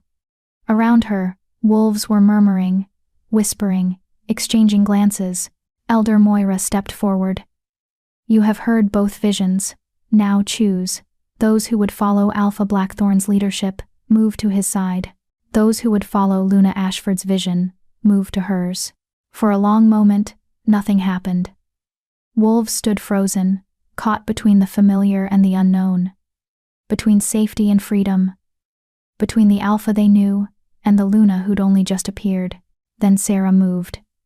The hunter who'd been captured, who'd followed Ember from the beginning, stepped to her side without hesitation. The 3 wolves captured with her followed immediately after. Abel Reed came next, the healer who'd spoken up during the confrontation with Damon. Then 2 more council members who'd come with Elder Moira wolves, whose expressions suggested they'd been waiting for someone to offer an alternative to Damon's rule. One by one, wolves made their choice. Not all of them, not even most of them. The majority stayed with Damon, loyal to the Alpha they knew or afraid of what leaving might cost them. But when the movement finally stopped, Ember stood with 23 wolves who'd chosen her vision over Damon's power. Damon's face had gone pale with rage. This proves nothing. Less than half. This proves, Elder Moira interrupted, that Luna Ashford's vision has merit. That wolves want what she's offering badly enough to risk everything for it. And by the old laws, that's sufficient to grant her petition for independent pack status. She turned to Ember. You've won your challenge, child. These wolves are yours to lead. The 4 captured members are released, and your triad has earned the right to petition the council for recognition and territorial claim. Relief flooded through Ember so intensely she thought her legs might give out. They'd won. Impossibly. Incredibly. They'd actually won. But her victory lasted exactly 3 seconds. I, Alpha Damon Blackthorn, invoke my right to Alpha Command, Damon said, his voice resonating with supernatural power that made the air itself vibrate. Reese, Jackson, you are Frostfang born. You swore blood oaths to this pack. By my authority as Alpha, I command you to return to pack territory immediately and resume your positions as my betas. Through the bond, Ember felt Reese and Jackson's instant, horrified resistance as Alpha Command slammed into them like a physical force. Their bodies went rigid, their wolves howling in protest as supernatural compulsion overrode their free will. No, she started, reaching for them, but they were already moving, walking toward Damon against their will, their faces twisted with anguish, their bodies betraying them step by agonizing step. You can't, she gasped. The mate bond supersedes blood oaths, yes, Damon said, his smile returning now that he'd found a way to hurt her. But it doesn't supersede Alpha Command over pack-born wolves. They were Frostfang before they were yours, and I'm calling them home. They'll die. The words burst out of her in a scream. The triad bond, if they're separated from me by force, if the connection breaks, then perhaps they should have considered that before betraying their pack, Damon said coldly. She could feel it through the bond. The silver poisoning that she'd healed earlier was flaring back to life, responding to the stress of Alpha Command fighting against mate bonds. The wounds hadn't been fully closed, just temporarily sealed. The separation was tearing them open again from the inside. Reese and Jackson were dying, and she was powerless to stop it. Please, she begged, all pride forgotten. Please, Damon, I won the challenge. Let them go. I let your other wolves go, he corrected. I said nothing about your mates. They're mine by blood oath, and I'm taking them back. Through the bond, she felt Reese trying to speak, to apologize, to say goodbye. Felt Jackson fighting the command with everything he had, his warrior spirit raging against the chains. Felt both of them dying inch by inch, as their bodies were forced to choose between mate bond and Alpha Command. And the conflict was literally tearing them apart from the inside. Stop! Elder Moira's voice cracked like thunder. Alpha Blackthorn, you overstep. I follow pack law, Damon snarled back. These are my wolves, my betas, mine! Ember's voice erupted from her throat with power that shook the ground beneath their feet, her Luna authority blazing so bright that wolves had to shield their eyes. They are mine. My mates, my pack, my friends. The mate bond, stretched to breaking under the pressure of Alpha Command, suddenly snapped. Not broke. Snapped into a new configuration. Golden light exploded outward from Ember like a detonation, flowing through the bond to Reese and Jackson and wrapping around them like chains made from starlight. The Alpha Command shattered against it, like glass against steel, unable to withstand the combined force of Luna power and mate bond, pushed to absolute extremity. Reese and Jackson collapsed to their knees, freed from Damon's compulsion, gasping as the silver poisoning receded under another wave of Ember's healing light. But the cost, oh, the cost. Ember felt it through the bond. Felt something fundamental shift inside her as the power drain hit. She'd pushed too hard, manifested too much, demanded things from her Luna power that a newly awakened Luna shouldn't be capable of. And now her body was paying the price. She collapsed. The last thing she saw before darkness took her was Reese and Jackson's horrified faces, the mate bond pulsing frantically as they tried to reach her, tried to keep her conscious, and behind them, Damon's expression of absolute fury. She'd won the battle, but she had a terrible feeling she was about to lose the war. Darkness, not the comfortable darkness of sleep, but something deeper. Colder, a void where Ember floated untethered from her body, from her mates, from everything solid and real. She could hear voices calling her name from a great distance, could feel hands on her body trying to pull her back, but the exhaustion was overwhelming. Her Luna power had burned through her reserves like wildfire through dry grass, and now there was nothing left, nothing except the bond. Golden threads stretched through the darkness, pulsing with desperate urgency. Reese and Jackson, trying to reach her through their connection, trying to anchor her to the physical world. She could feel their terror through the link, raw and absolute. The kind of fear that came from watching your mate slip away and being powerless to stop it. "Come back," Reese's mental voice pleaded. "Please, Ember, come back to us. Don't you dare leave us," Jackson commanded, his warrior spirit refusing to accept defeat. "We just found you. You don't get to go." But she was so tired. Too tired to fight the pull of the void, too tired to claw her way back to consciousness. The Luna power had demanded too much, too fast, and her body simply didn't have the strength to recover. She was dying, and there was nothing anyone could do to stop it. Then she felt something else through the bond, a third presence joining Reese and Jackson's frantic attempts to reach her. Then a fourth, a fifth, more and more consciousnesses pressing against hers, offering their strength, their energy, their life force. "You're not alone." Abel's voice joined the chorus. "Luna, take what you need. We're here, all of us," Sarah added, her hunter's determination blazing through the connection. 23 wolves offering you their strength. Take it. The bond was expanding, not just the triad connection between her and her mates, but something larger, a web linking her to every wolf who'd chosen to follow her vision. Pack bonds, forming spontaneously in response to her need, fed by Luna power that recognized its purpose was to heal and protect and sustain. This was what she'd been missing. What her power had been trying to tell her all along. Luna power wasn't meant to be wielded alone. It was meant to be shared with pack, to flow through connections and relationships, to grow stronger the more wolves it protected. She'd been trying to do everything herself, heal her mates, fight Damon, manifest her full power, and it had nearly destroyed her, but she wasn't alone anymore. Ember reached for the offered strength and pulled, drawing energy through the newly formed pack bonds. It flowed into her like water filling a reservoir, warm and sustaining, and absolutely right. Her consciousness stabilized, anchored by 23 wolves who refused to let her go. Her eyes opened. She was lying on the ground in the clearing, dawn light painting everything in shades of gold and crimson. Reese and Jackson were on either side of her, their hands gripping hers so tightly it should have hurt. Around them in a protective circle stood her entire pack, all 23 wolves who'd chosen her, their eyes glowing with power as they fed their strength through the bond. And standing just outside that circle, looking absolutely furious, was Damon. "Impossible," he said, his voice shaking with rage and something that might have been fear. "You should be dead. That much power drain should have killed you."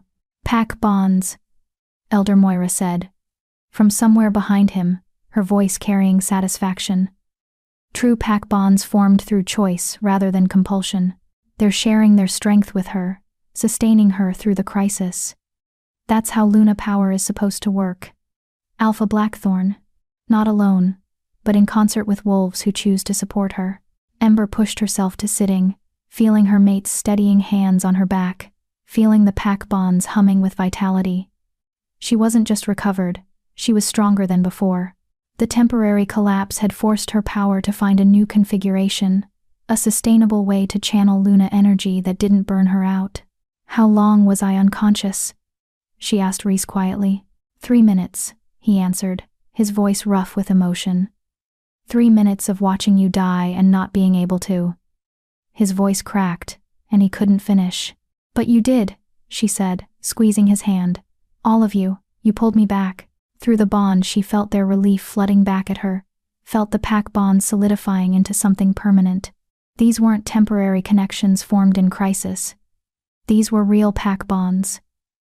The kind that would last lifetimes. She had a pack. A real pack. 23 wolves bound to her by choice, and Luna power and shared vision. "This changes nothing," Damon said, but there was an edge of desperation in his voice now. "You won your challenge, fine. You have your little rebel pack, but you still have no territory, no council recognition, no legal standing. The moment you try to establish yourselves anywhere, I'll challenge it. I'll make your lives hell until—" "No," Ember interrupted, standing on shaky legs. Her mates rose with her, supporting her without making it obvious she needed support. You won't. And why not? Damon's smile was venomous. What's going to stop me? Because, Elder Moira said, stepping forward with surprising authority for someone so ancient. If you continue this vendetta, I will personally bring charges against you before the Werewolf Council. Charges of mate bond interference, illegal use of Alpha Command, attempted murder of pack members, and violation of challenge terms. Damon's face went pale. You wouldn't? I absolutely would, the Elder said firmly. I've been documenting your abuses for years, Alpha Blackthorn, waiting for someone brave enough to stand against you, for proof that wolves wanted an alternative to your leadership. Ember has given me that proof. 23 wolves chose her vision over yours. That's not a handful of rebels, that's nearly a quarter of your pack.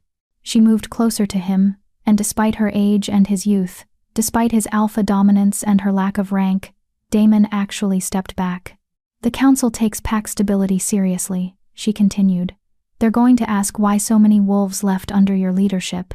They're going to investigate the circumstances of Ember's rejection and exile. They're going to examine your use of Alpha Command, to separate mated pairs. And when they do, her smile was sharp, they're going to find that you've violated more laws than you've upheld. They'll never believe, Damon started. I'll testify, Abel said, stepping forward. I'll tell them everything. The rejected mate bonds, the forced exiles, the wolves who've disappeared under your rule. So will I, Sarah added, and every other wolf in this new pack. We'll make sure the council knows exactly what kind of alpha you've been. More voices joined in, council members who'd come with Elder Moira, even a few Frostfang wolves who'd stayed with Damon but whose expressions suggested they were wavering. The testimony was building, the weight of evidence mounting against him. Damon looked around the clearing with growing panic, seeing his authority crumbling, seeing the foundations of his rule eroding beneath his feet. This is a coup. You're trying to overthrow me. We're trying to hold you accountable, Elder Moira corrected. There's a difference. You can remain Alpha of Frostfang, no one's challenging that. But you'll do it under council supervision. You'll follow pack law properly, and you'll leave Ember's pack alone to develop without your interference. And if I refuse? His voice was barely above a whisper now. Then the council will remove you from Alpha position and appoint someone else, Elder Moira said simply. That's their right when an Alpha proves unfit to lead. So the choice is yours, accept these terms and keep your position, or fight them and lose everything. Silence fell over the clearing. Ember could see Damon's mind racing, calculating odds, weighing options. He was cornered and he knew it. Elder Moira had outmaneuvered him completely. Finally, he spoke. Fine. I'll leave your little experiment alone. But when it fails, and it will fail, don't come crying to Frostfang for help. We won't, Ember said with more confidence than she felt. We'll succeed or fail on our own merits. Damon turned to leave, his remaining Frostfang wolves falling in behind him. But he paused at the edge of the clearing, looking back at her with an expression she couldn't quite read. You have no idea what you've started. The council is going to scrutinize you like never before. Other alphas are going to see your pack as a threat. Rogues are going to test your borders. You think I was your biggest problem? I was just the beginning. Then he was gone, disappearing into the forest with his wolves trailing behind him like a defeated army. Ember waited until she could no longer sense them before letting herself sag against Reese, exhaustion hitting her like a physical weight. Did that really just happen? You faced down an alpha, and won, Jackson said, pride radiating through the bond. You formed a pack from nothing. You survived power drain that should have killed you. Yeah, that really just happened. We survived, she corrected, looking around at the 23 wolves who were now bound to her. All of us together. What happens now? Abel asked, voicing the question everyone was thinking. We have pack bonds. But Damon was right, we have no territory, no resources, no... We have each other, Ember interrupted. And we have Elder Moira's support for council recognition. That's more than most new packs start with. Actually, Elder Moira said, leaning heavily on her walking stick. You have more than that. There's unclaimed territory north of here, forest and mountains, that used to belong to the Silver Creek pack before they dissolved 20 years ago. It's been sitting empty, waiting for the council to assign it to someone worthy. Hope flared in Ember's chest. You think they'd grant it to us? I think, Elder Moira said carefully, that having a Luna-led pack would be politically advantageous for the council right now. There's been growing unrest about alpha supremacy, about the way modern packs have drifted from the old balanced leadership model. You could be the test case they need proof that the old ways still work. Or the cautionary tale about what happens when traditions are abandoned, Reese added, his tactical mind already seeing the political angles. Either way, you're going to be under intense scrutiny, Elder Moira acknowledged. Every success will be celebrated. Every failure will be magnified. The council will send observers, demand regular reports, watch for any sign that your experiment is failing. Let them watch, Ember said, feeling her wolf rise with determination. We'll show them what Luna-led pack can be, what pack should be. Through the bond, she felt her mate's absolute support, felt the pack bonds thrumming with agreement. These wolves had chosen her vision.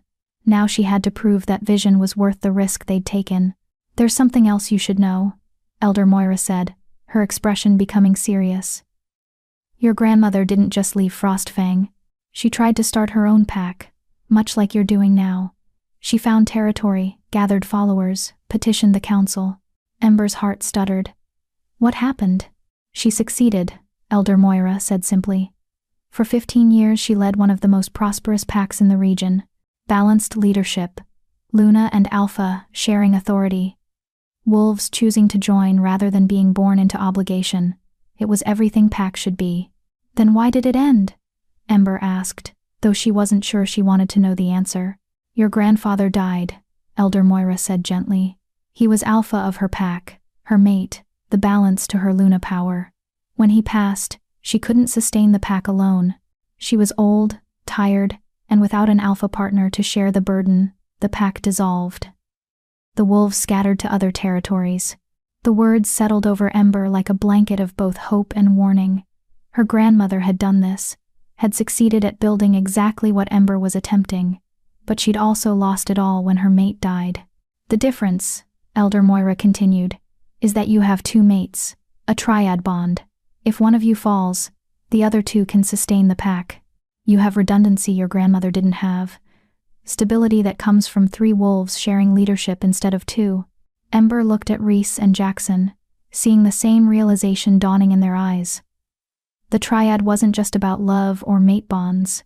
It was about building something sustainable, something that could survive tragedy and keep functioning.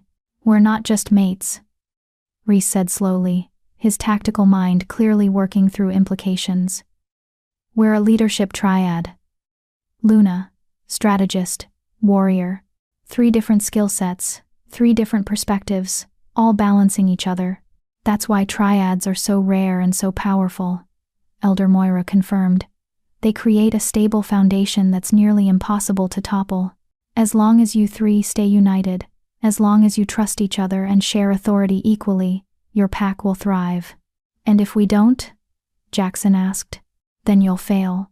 Just like every pack that tries to function with imbalanced leadership, Elder Moira said bluntly. The triad only works if all 3 parts are equally valued, equally heard, equally respected. The moment one of you tries to dominate the others, the moment you stop working together, that's when everything falls apart. Through the bond, Ember felt Reese and Jackson's determination, their commitment to making this work. They'd already proven they'd die for her. Now they had to prove they could live with her, share power with her, trust her judgment, let her lead even when it scared them. We can do this, she said, speaking to her mates but addressing the whole pack. We can build something better. Something that honors the old ways while adapting to new realities. Something that proves pack can function without tyranny, that Luna and Alpha can balance each other, that wolves are stronger when they choose their allegiance, rather than having it forced on them. Pretty words, a voice said from the edge of the clearing, and Ember's hand went instinctively to Reese's arm as a new wolf emerged from the trees. But this wasn't a Frostfang wolf. The woman who stepped into view was older, maybe 40, with silver-streaked dark hair and eyes that held the kind of wisdom that came from experience rather than age. She wore travel-stained clothes, and moved with the confidence of someone who knew exactly how dangerous she was. "Who are you?" Jackson demanded, his body shifting to put himself between the stranger and Ember. "Relax, warrior," the woman said, holding up her hands in a non-threatening gesture.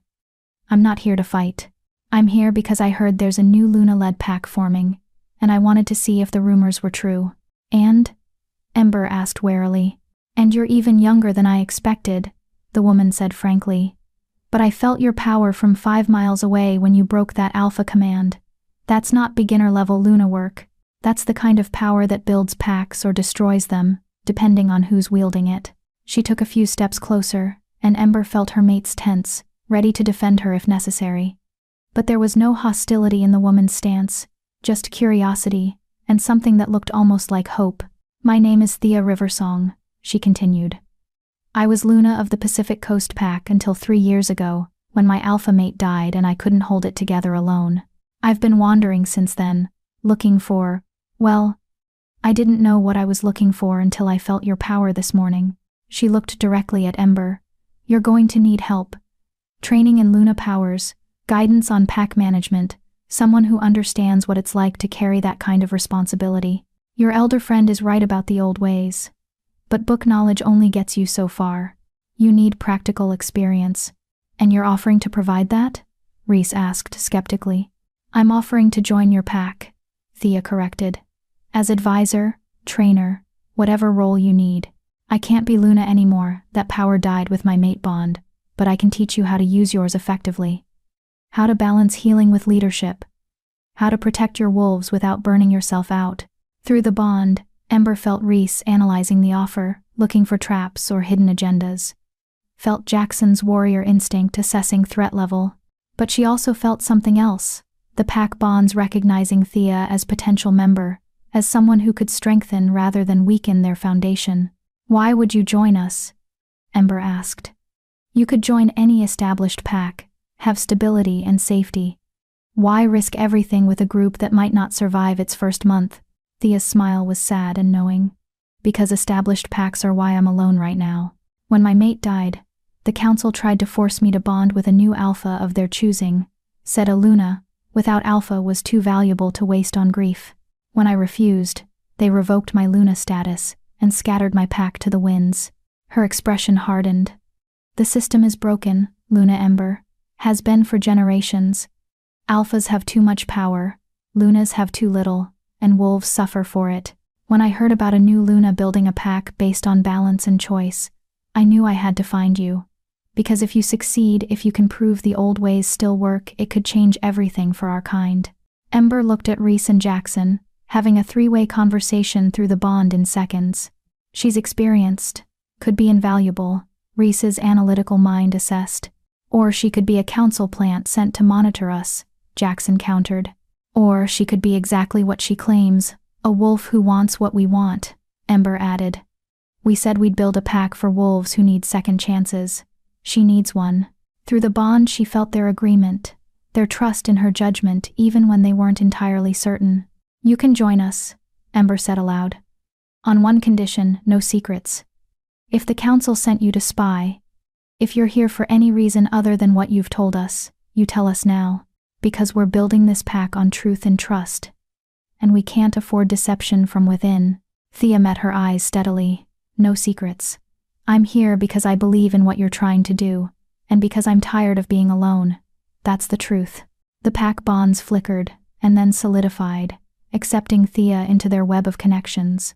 Ember felt the new thread forming not as strong as the bonds with wolves who'd been there from the beginning, but real and growing stronger by the moment. "Welcome to," Ember paused, realizing they didn't even have a name yet. "Welcome to the pack." "You're going to need a name," Elder Moira said, echoing her thought. "Something that reflects your values, your vision, something that tells other wolves what you stand for." Ember looked around at her pack at warriors and healers and council members and hunters, all bound together by choice rather than birth. At Reese and Jackson flanking her, their mate bonds blazing with golden light, at the dawn breaking over the mountains, painting the world in shades of hope and possibility. "Dawnbreak Pack," she said, the name feeling right the moment she spoke it. "Because we're the beginning of something new, the first light after a long darkness, the promise that things can be better. Through the pack bonds she felt agreement, felt wolves accepting the name and making it part of their identity. They were Dawnbreak Pack now, small, new, untested, but alive with potential. Then let it be known, Elder Moira said formally, her voice carrying the weight of ritual. On this day, under Blood Moon's last light and Dawn's first rays, Dawnbreak Pack is born, led by Luna Ember Ashford and her mates Reese and Jackson, 24 wolves strong and growing. May the goddess bless this new beginning. May the goddess bless us. The pack responded in unison, their voices harmonizing in a way that made Ember's eyes burn with unshed tears. They'd done it. Against all odds, against every expectation, they'd actually done it. Built a pack from nothing but hope and determination, and wolves brave enough to choose their own path. Now came the hard part, proving they could sustain it. But as Ember stood surrounded by her mates and her pack, feeling the bonds thrumming with life and purpose, she thought maybe, just maybe, they had a chance. The war with Damon wasn't over. The council's scrutiny hadn't even begun. The challenges ahead were enormous and possibly insurmountable, but they'd face them together, and that made all the difference. Section 10. Resolution. The Silver Creek territory was more beautiful than Ember had dared to hope. They reached it 3 days after the challenge. Guided by Elder Moira's detailed directions and Thea's knowledge of council-held lands, the forest opened up into a valley cradled by mountains, with a clear river running through the center and meadows that would be lush with wildflowers come spring. The old pack den was still standing, a large lodge built into the mountainside, weathered but structurally sound, with enough space for their 24 wolves and room to grow. It's perfect, Ember breathed, standing at the valley's entrance with her mates on either side. It's defensible, Jackson corrected, his warrior's eye already cataloging sightlines and potential weak points. Single main access point, high ground on 3 sides, the river providing natural barrier on the 4th. Any attack would have to come through this entrance, or risk mountain terrain. It has good hunting grounds, Sarah added, the hunter in her assessing different criteria. Deer tracks everywhere, rabbit warrens in the meadow, fish in the river. We won't starve, and the lodge has a root cellar that's still intact, Abel said, returning from his initial scouting. We can store preserved food for winter. There's even an old herb garden that might be salvageable. I could have a proper healing station set up within a week. Through the pack bonds, Ember felt everyone's cautious optimism, their hope beginning to overcome their fear. This could work. This could actually work. First priority is making the lodge livable, Reese said, his strategic mind already organizing tasks. We need sleeping quarters established, windows repaired, fireplaces cleaned. Second priority is territory marking. We need clear boundaries so other packs know where our lands begin. Third priority is defense patrol routes, watch schedules, emergency protocols. What about food? One of the younger wolves asked. We left Frostfang with almost nothing. Hunting party goes out immediately, Ember decided. Sarah, take whoever you need. Bring back enough to feed us for the next few days while we get settled. After that, we'll establish regular hunting rotations. I'll take Abel and show him the medicinal plants that grow in these mountains, Thea offered. Get the healing station operational as fast as possible. We were lucky no one was seriously injured during the exodus, but we need to be prepared. The pack dispersed to their tasks with efficiency that surprised Ember. These weren't random wolves thrown together, they were skilled individuals who'd held important positions in Frostfang. Hunters, healers, council members, warriors. They knew how to work, how to organize, how to get things done. They just needed leadership that trusted them to do it. Come on, Reese said, tugging her toward the lodge. We should inspect the interior, figure out living arrangements. The lodge was larger than it had looked from outside, 3 floors built into the mountain, with a great room that could easily hold their entire pack for gatherings, multiple smaller rooms for privacy, and a kit read that was surprisingly well preserved. Someone had built this place to last, and despite 20 years of abandonment, it had held. Alpha and Luna quarters would traditionally be on the top floor, Jackson said, climbing the stairs with ease. Most defensible position, best sightlines, symbolic leadership placement. The top floor had one large room with windows overlooking the valley, and an attached bathroom that, miraculously, still had plumbing connected to a mountain spring. The bed frame was broken and the mattress long rotted, but the space itself was sound.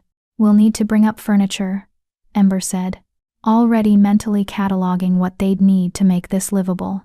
"We'll make it work," Rhys assured her, his arm sliding around her waist. "We always do." She leaned into him, feeling Jackson move to her other side, the three of them fitting together like pieces of a puzzle that had finally found their proper configuration. Through the bond, she felt their contentment, their relief at finally having a home, their absolute certainty that this was where they were meant to be. "I'm scared," she admitted quietly. "Scared I'm going to fail them. Scared I don't actually know how to be Luna. Scared that Damon was right, and this whole experiment is going to collapse." "Then we'll be scared together," Jackson said simply. "And we'll figure it out together. That's what mates do. That's what Pack does," Rhys added. "You don't have to carry this alone, Ember. You have us. You have Thea's experience, Abel's wisdom, Sarah's skills. You have 24 wolves who chose to follow you. Use them. Trust them." "Trust you," she corrected, looking between her mates. "I'm still learning how to do that." "We have time," Rhys assured her. "We're not going anywhere." A howl echoed from the valley below, Sarah announcing a successful hunt. Through the pack bonds, Ember felt the ripple of satisfaction, felt wolves responding to the call with anticipation of a meal. Her pack, her responsibility, her family. "Let's go help with dinner," she said, pulling away from her mates with reluctance. "Luna should probably participate in pack activities, right?" "Luna should rest," Jackson countered. "You collapsed 3 days ago from power drain. You're still recovering." "I'm fine," she started, but Rhys cut her off. "You're running on fumes and stubbornness," he said bluntly. "I can feel it through the bond. You need rest, food, and probably about 12 hours of sleep before you'll be fully recovered." She wanted to argue, but through the bond she could feel their genuine concern, could feel that they weren't trying to control her, they were trying to take care of her. That was going to take some getting used to. "Fine," she conceded, "but only if you two stay with me. I don't want to sleep alone anymore." Their expressions softened simultaneously, and through the bond she felt their fierce protectiveness, mixed with something deeper, love, devotion, the absolute commitment that came with true mate bonds. "We'll never make you sleep alone again," Jackson promised, and she believed him. They descended to help organize the evening meal, fresh deer that Sarah's hunting party had brought down, prepared over a fire pit in the lodge's great room. Wolves gathered around the flames, talking and laughing with an ease that hadn't existed in Frostfang. No rigid hierarchy dictating who could sit where, no alpha dominance crushing conversation, just wolves being wolves, sharing food and stories, and the simple pleasure of each other's company. This was what Pack was supposed to be. Ember found herself seated between her mates, their bodies warm against hers as the fire crackled and stars emerged overhead through the holes in the roof that would need repairing. Abel was recounting some ridiculous story about a healing gone wrong, making half the pack laugh until tears streamed down their faces. Thea was teaching some of the younger wolves a traditional pack song, their voices rising in harmony that made something in Ember's chest ache with longing and belonging simultaneously. Through the bonds, she could feel everyone, their contentment, their cautious hope, their determination to make this work. 24 individual consciousnesses all linked through her, all choosing this life, all trusting her to lead them into an uncertain future. It should have felt overwhelming, should have felt terrifying. Instead, it felt right. "You're smiling," Rhys observed quietly, his lips brushing her temple. "Am I?" She hadn't even realized. "First real smile I've seen from you," Jackson added, his hand finding hers beneath the blanket someone had draped over them. "Looks good on you." "I'm happy," she said, surprised to realize it was true. 6 months ago I was alone in a cabin, convinced I'd never trust anyone again, certain that Pack was just another word for prison. And now you have 2 mates who adore you and 22 wolves who'd follow you into hell," Rhys finished. Things change, she agreed, squeezing Jackson's hand while leaning into Rhys's warmth. The evening wound down slowly, wolves dispersing to their chosen sleeping areas as exhaustion finally caught up with the adrenaline of the past few days. Ember let her mates guide her back up to the top floor, to their room that still needed furniture but at least had blankets and pillows scavenged from various sources. They made a nest on the floor, soft furs and thick blankets, creating a makeshift bed that was surprisingly comfortable. Ember settled between them, their bodies forming a protective cocoon that made her feel safer than she'd felt in months. "Thank you," she said quietly into the darkness. "For fighting for me. For not giving up even when I wanted to push you away. For being exactly what I needed even when I didn't know I needed it. Thank you for giving us a chance," Reese replied, his hand stroking through her hair. "For letting us prove we're not the cowards who hesitated at your spring awakening. For forgiving us even though we didn't deserve it. We'll spend the rest of our lives making it up to you," Jackson added, his arm tightening around her waist, "proving we're worthy of your trust, showing you every day that choosing us wasn't a mistake." Through the bond she felt their sincerity, felt the depth of their commitment. They meant every word. Would dedicate themselves to her happiness, her safety, her well-being for as long as they all lived. "I love you," she said, the words coming easier than expected. "Both of you. I don't know when it happened, maybe it was always there, buried under the pain and fear, but it's there now, and I'm done fighting it." The emotion that flooded through the bond was almost overwhelming, joy and relief and love so intense it stole her breath. They'd been waiting to hear those words, hoping for them, not daring to expect them. "We love you too," they said in unison, their voices harmonizing like they were two parts of the same soul. "Always have. Always will."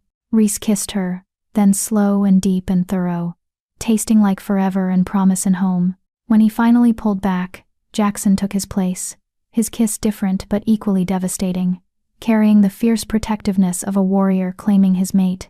By the time they both released her, Ember was breathless and dizzy, and absolutely certain that this, right here, right now, with these two wolves, was exactly where she belonged. "Sleep," Reese murmured, settling her against his chest while Jackson curved around her back. "We'll be here when you wake up. We'll always be here." She wanted to stay awake, to memorize this moment, to hold on to the feeling of perfect contentment that filled her. But exhaustion was pulling her under, her body finally insisting on the rest it desperately needed. Her last conscious thought was that she'd found what she'd been searching for, not just mates or pack or territory, but belonging, the kind of deep, soul-level belonging that came from being seen and chosen and loved for exactly who you were. She'd been rejected, exiled, broken, but she'd also been healed, claimed, made whole, and that made all the difference. Through the bond she felt her mate's consciousness settling into sleep alongside hers, their wolves curling protectively around her own. Downstairs, she could sense the pack bonds, 22 other wolves sleeping peacefully, under her protection, trusting her to keep them safe. She wouldn't fail them, wouldn't let them down, would build the pack they deserved, the one that honored the old ways while forging a new path forward. Tomorrow would bring challenges. The council petition, territorial defense, the 1,000 small crises that came with starting a pack from scratch. But tonight, she had everything she needed: her mates, her pack, her home, and the absolute certainty that together, they could face whatever came next. Ember Ashford rejected Omega turned Luna. Exile turned pack leader finally let herself rest. She'd earned it. If Ember's journey from broken Omega to powerful Luna touched something deep in your soul, subscribe, because stories like this die in silence when viewers don't speak up. She fought through rejection, exile, and attempted murder to find her happy ending. All I'm asking is that you fight through the algorithm by hitting like and comment. Don't let her story fade into the void when it could save someone else who feels worthless right now. Epilogue. 3 months later, Ember stood at the edge of the valley, watching the sun rise over Dawnbreak Pack territory with a sense of contentment that still surprised her some mornings. 3 months. It had only been 3 months since that blood moon night, when everything changed, and yet it felt like a lifetime ago. The lodge behind her was fully restored now, roof repaired, windows replaced, every room occupied and filled with life. Smoke rose from the chimneys as the early risers prepared breakfast for the pack. She could hear laughter drifting from the great room, could sense through the pack bonds that Abel was already in his healing station, treating a hunter who'd twisted his ankle during last night's patrol. They'd grown, not just in repairs and infrastructure, but in numbers. Word had spread about the Luna-led pack that honored the old ways, and wolves had started arriving first in ones and twos, then in small family groups. Exiles from other packs, lone wolves tired of wandering, even a few wolves from Frostfang who decided they preferred Ember's leadership to Damon's. They were 43 wolves strong now, with more inquiries coming in weekly.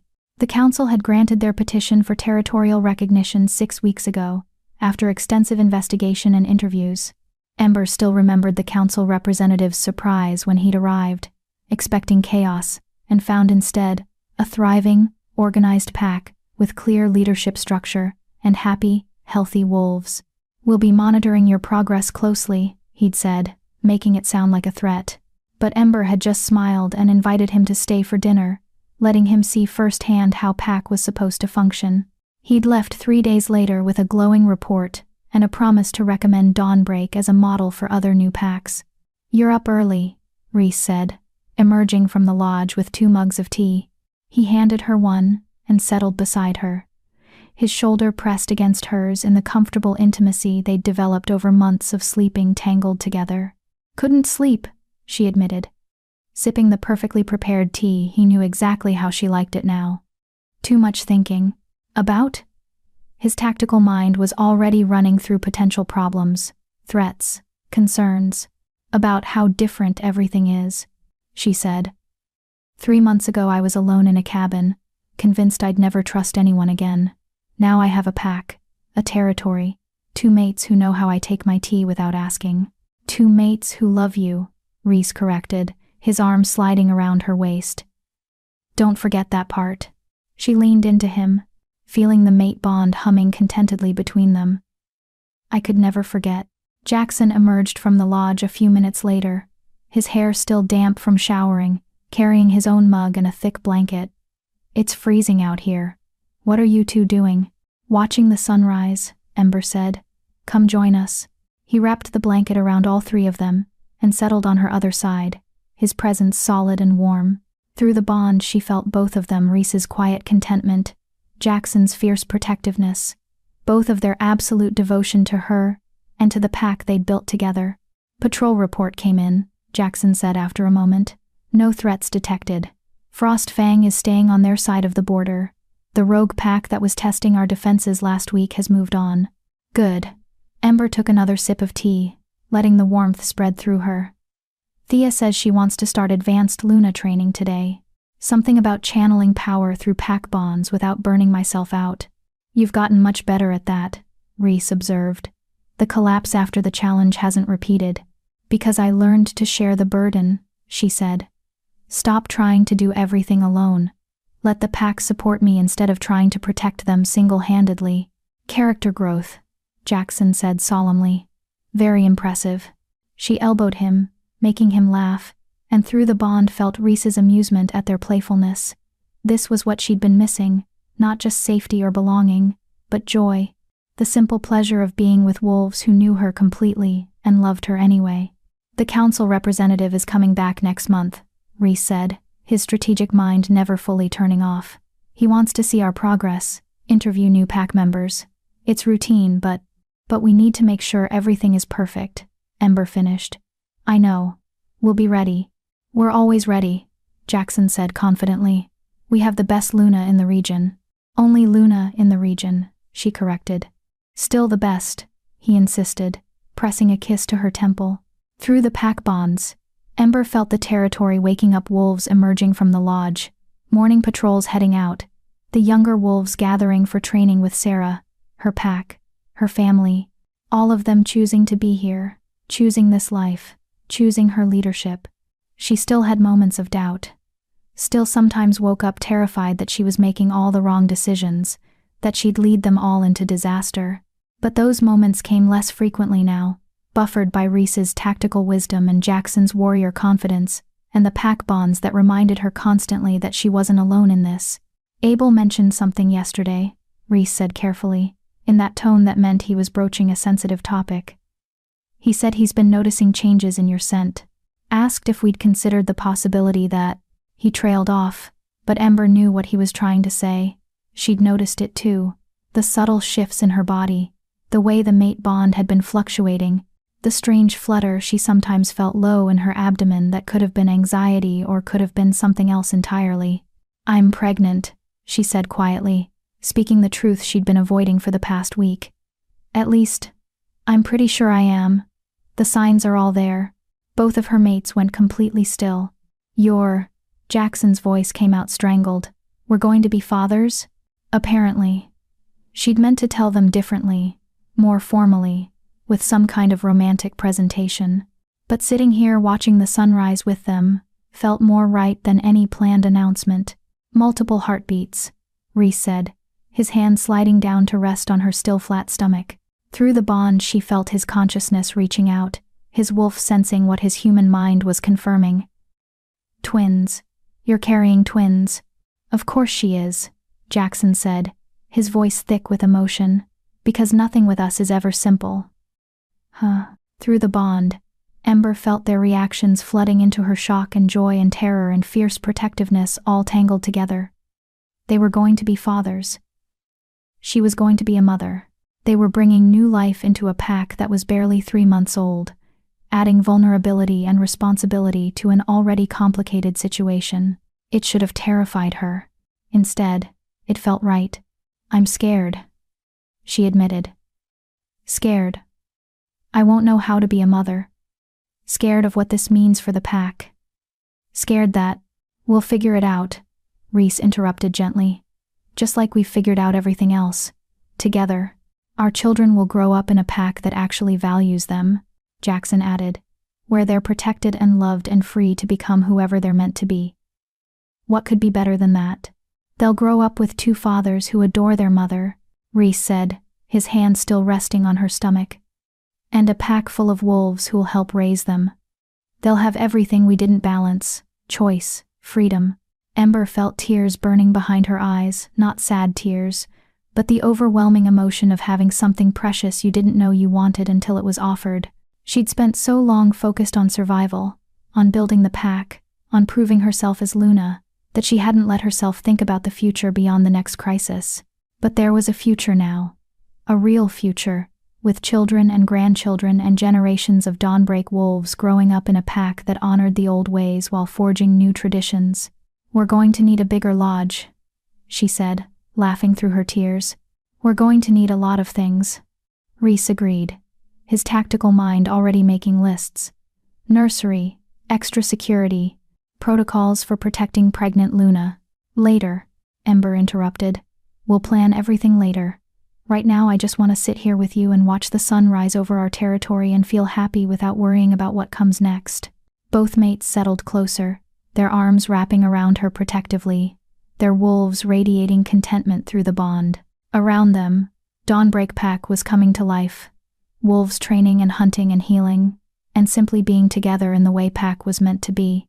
Ember had been rejected, exiled, told she was worthless, but she'd also been claimed, chosen, made into something stronger than she'd ever imagined possible. From Omega to Luna. From exile to pack leader. From broken and alone to mated and surrounded by family. And now, from warrior to mother. The journey had been brutal. The pain had been real. The scars would never fully fade. But sitting here between her mates, feeling their children growing inside her, sensing her pack through the bonds that tied them all together, Ember couldn't bring herself to regret any of it, because every moment of suffering had led her here. To this pack. These mates. This future. And that made it all worthwhile. The sun crested the mountains, painting the valley in shades of gold and amber and rose. Dawnbreak, living up to its name. The first light after darkness. The promise that things could be better. Ember closed her eyes, and let herself simply feel the warmth of her mates, the strength of pack bonds, the flutter of new life, the absolute certainty that she was exactly where she belonged. She'd found her home, and she was never letting it go. Section 12. CTA Close. From outcast to Luna. From rejected and broken to claimed and whole. From sleeping alone in a cabin warded against the world to waking up surrounded by mates who worship her and a pack that chose to follow her vision, Ember Ashford's journey started with a rejection that should have destroyed her. Instead, it freed her to become something greater than anyone, including herself, had imagined possible. She learned that true strength isn't about dominance or control, but about the courage to be vulnerable, to trust again after betrayal, to build something new when the old systems fail. The frozen wolves who begged entry to her cabin that blood moon night weren't just seeking shelter from the cold. They were seeking redemption, a second chance to claim the mate they should have fought for from the beginning. And in opening her door to them, in choosing connection over safety, love over fear, Ember didn't just save their lives, she saved her own soul. Dawnbreak Pack stands now as proof that the old ways still work, that Luna and Alpha can balance each other, that wolves are stronger when they choose their allegiance rather than having it forced upon them. It's not perfect, nothing ever is, but it's real, built on foundations of trust and choice, and the kind of love that survives rejection and exile and everything the world throws at it. So here's a question for you. Would you have opened the door that night? Would you have let in the wolves who watched you be destroyed, even knowing they might be your salvation? Would you have been brave enough to trust again after having your heart shattered? Would you have chosen the terrifying freedom of building something new over the familiar pain of staying broken? Think about it. Because we all have doors we could open, chances we could take, possibilities we reject out of fear. If you loved Ember's journey from rejected Omega to powerful Luna, smash that like button and let me know in the comments. What was your favorite moment? The confrontation with Damon? The mate bond snapping into place? The moment Ember claimed her power and refused to submit? Don't forget to subscribe and hit that notification bell so you never miss another story of supernatural romance. Powerful heroines claiming their destiny, and mates who'll move heaven and earth for the wolves they love. Coming up next, the rogue Alpha crashed my wedding, then claimed I'm his fated mate. You won't believe what happens when a wolf bride discovers her arranged marriage was designed to hide a prophecy that could destroy 3 packs. The twist ending will leave you screaming. Until then, remember, sometimes the worst thing that happens to you is actually the best thing in disguise. Sometimes rejection is just the universe clearing space for something better. And sometimes the wolves who beg to enter your sanctuary are exactly the ones you need to finally feel at home. This is your Luna, signing off. May your bonds be true, and your pack be chosen.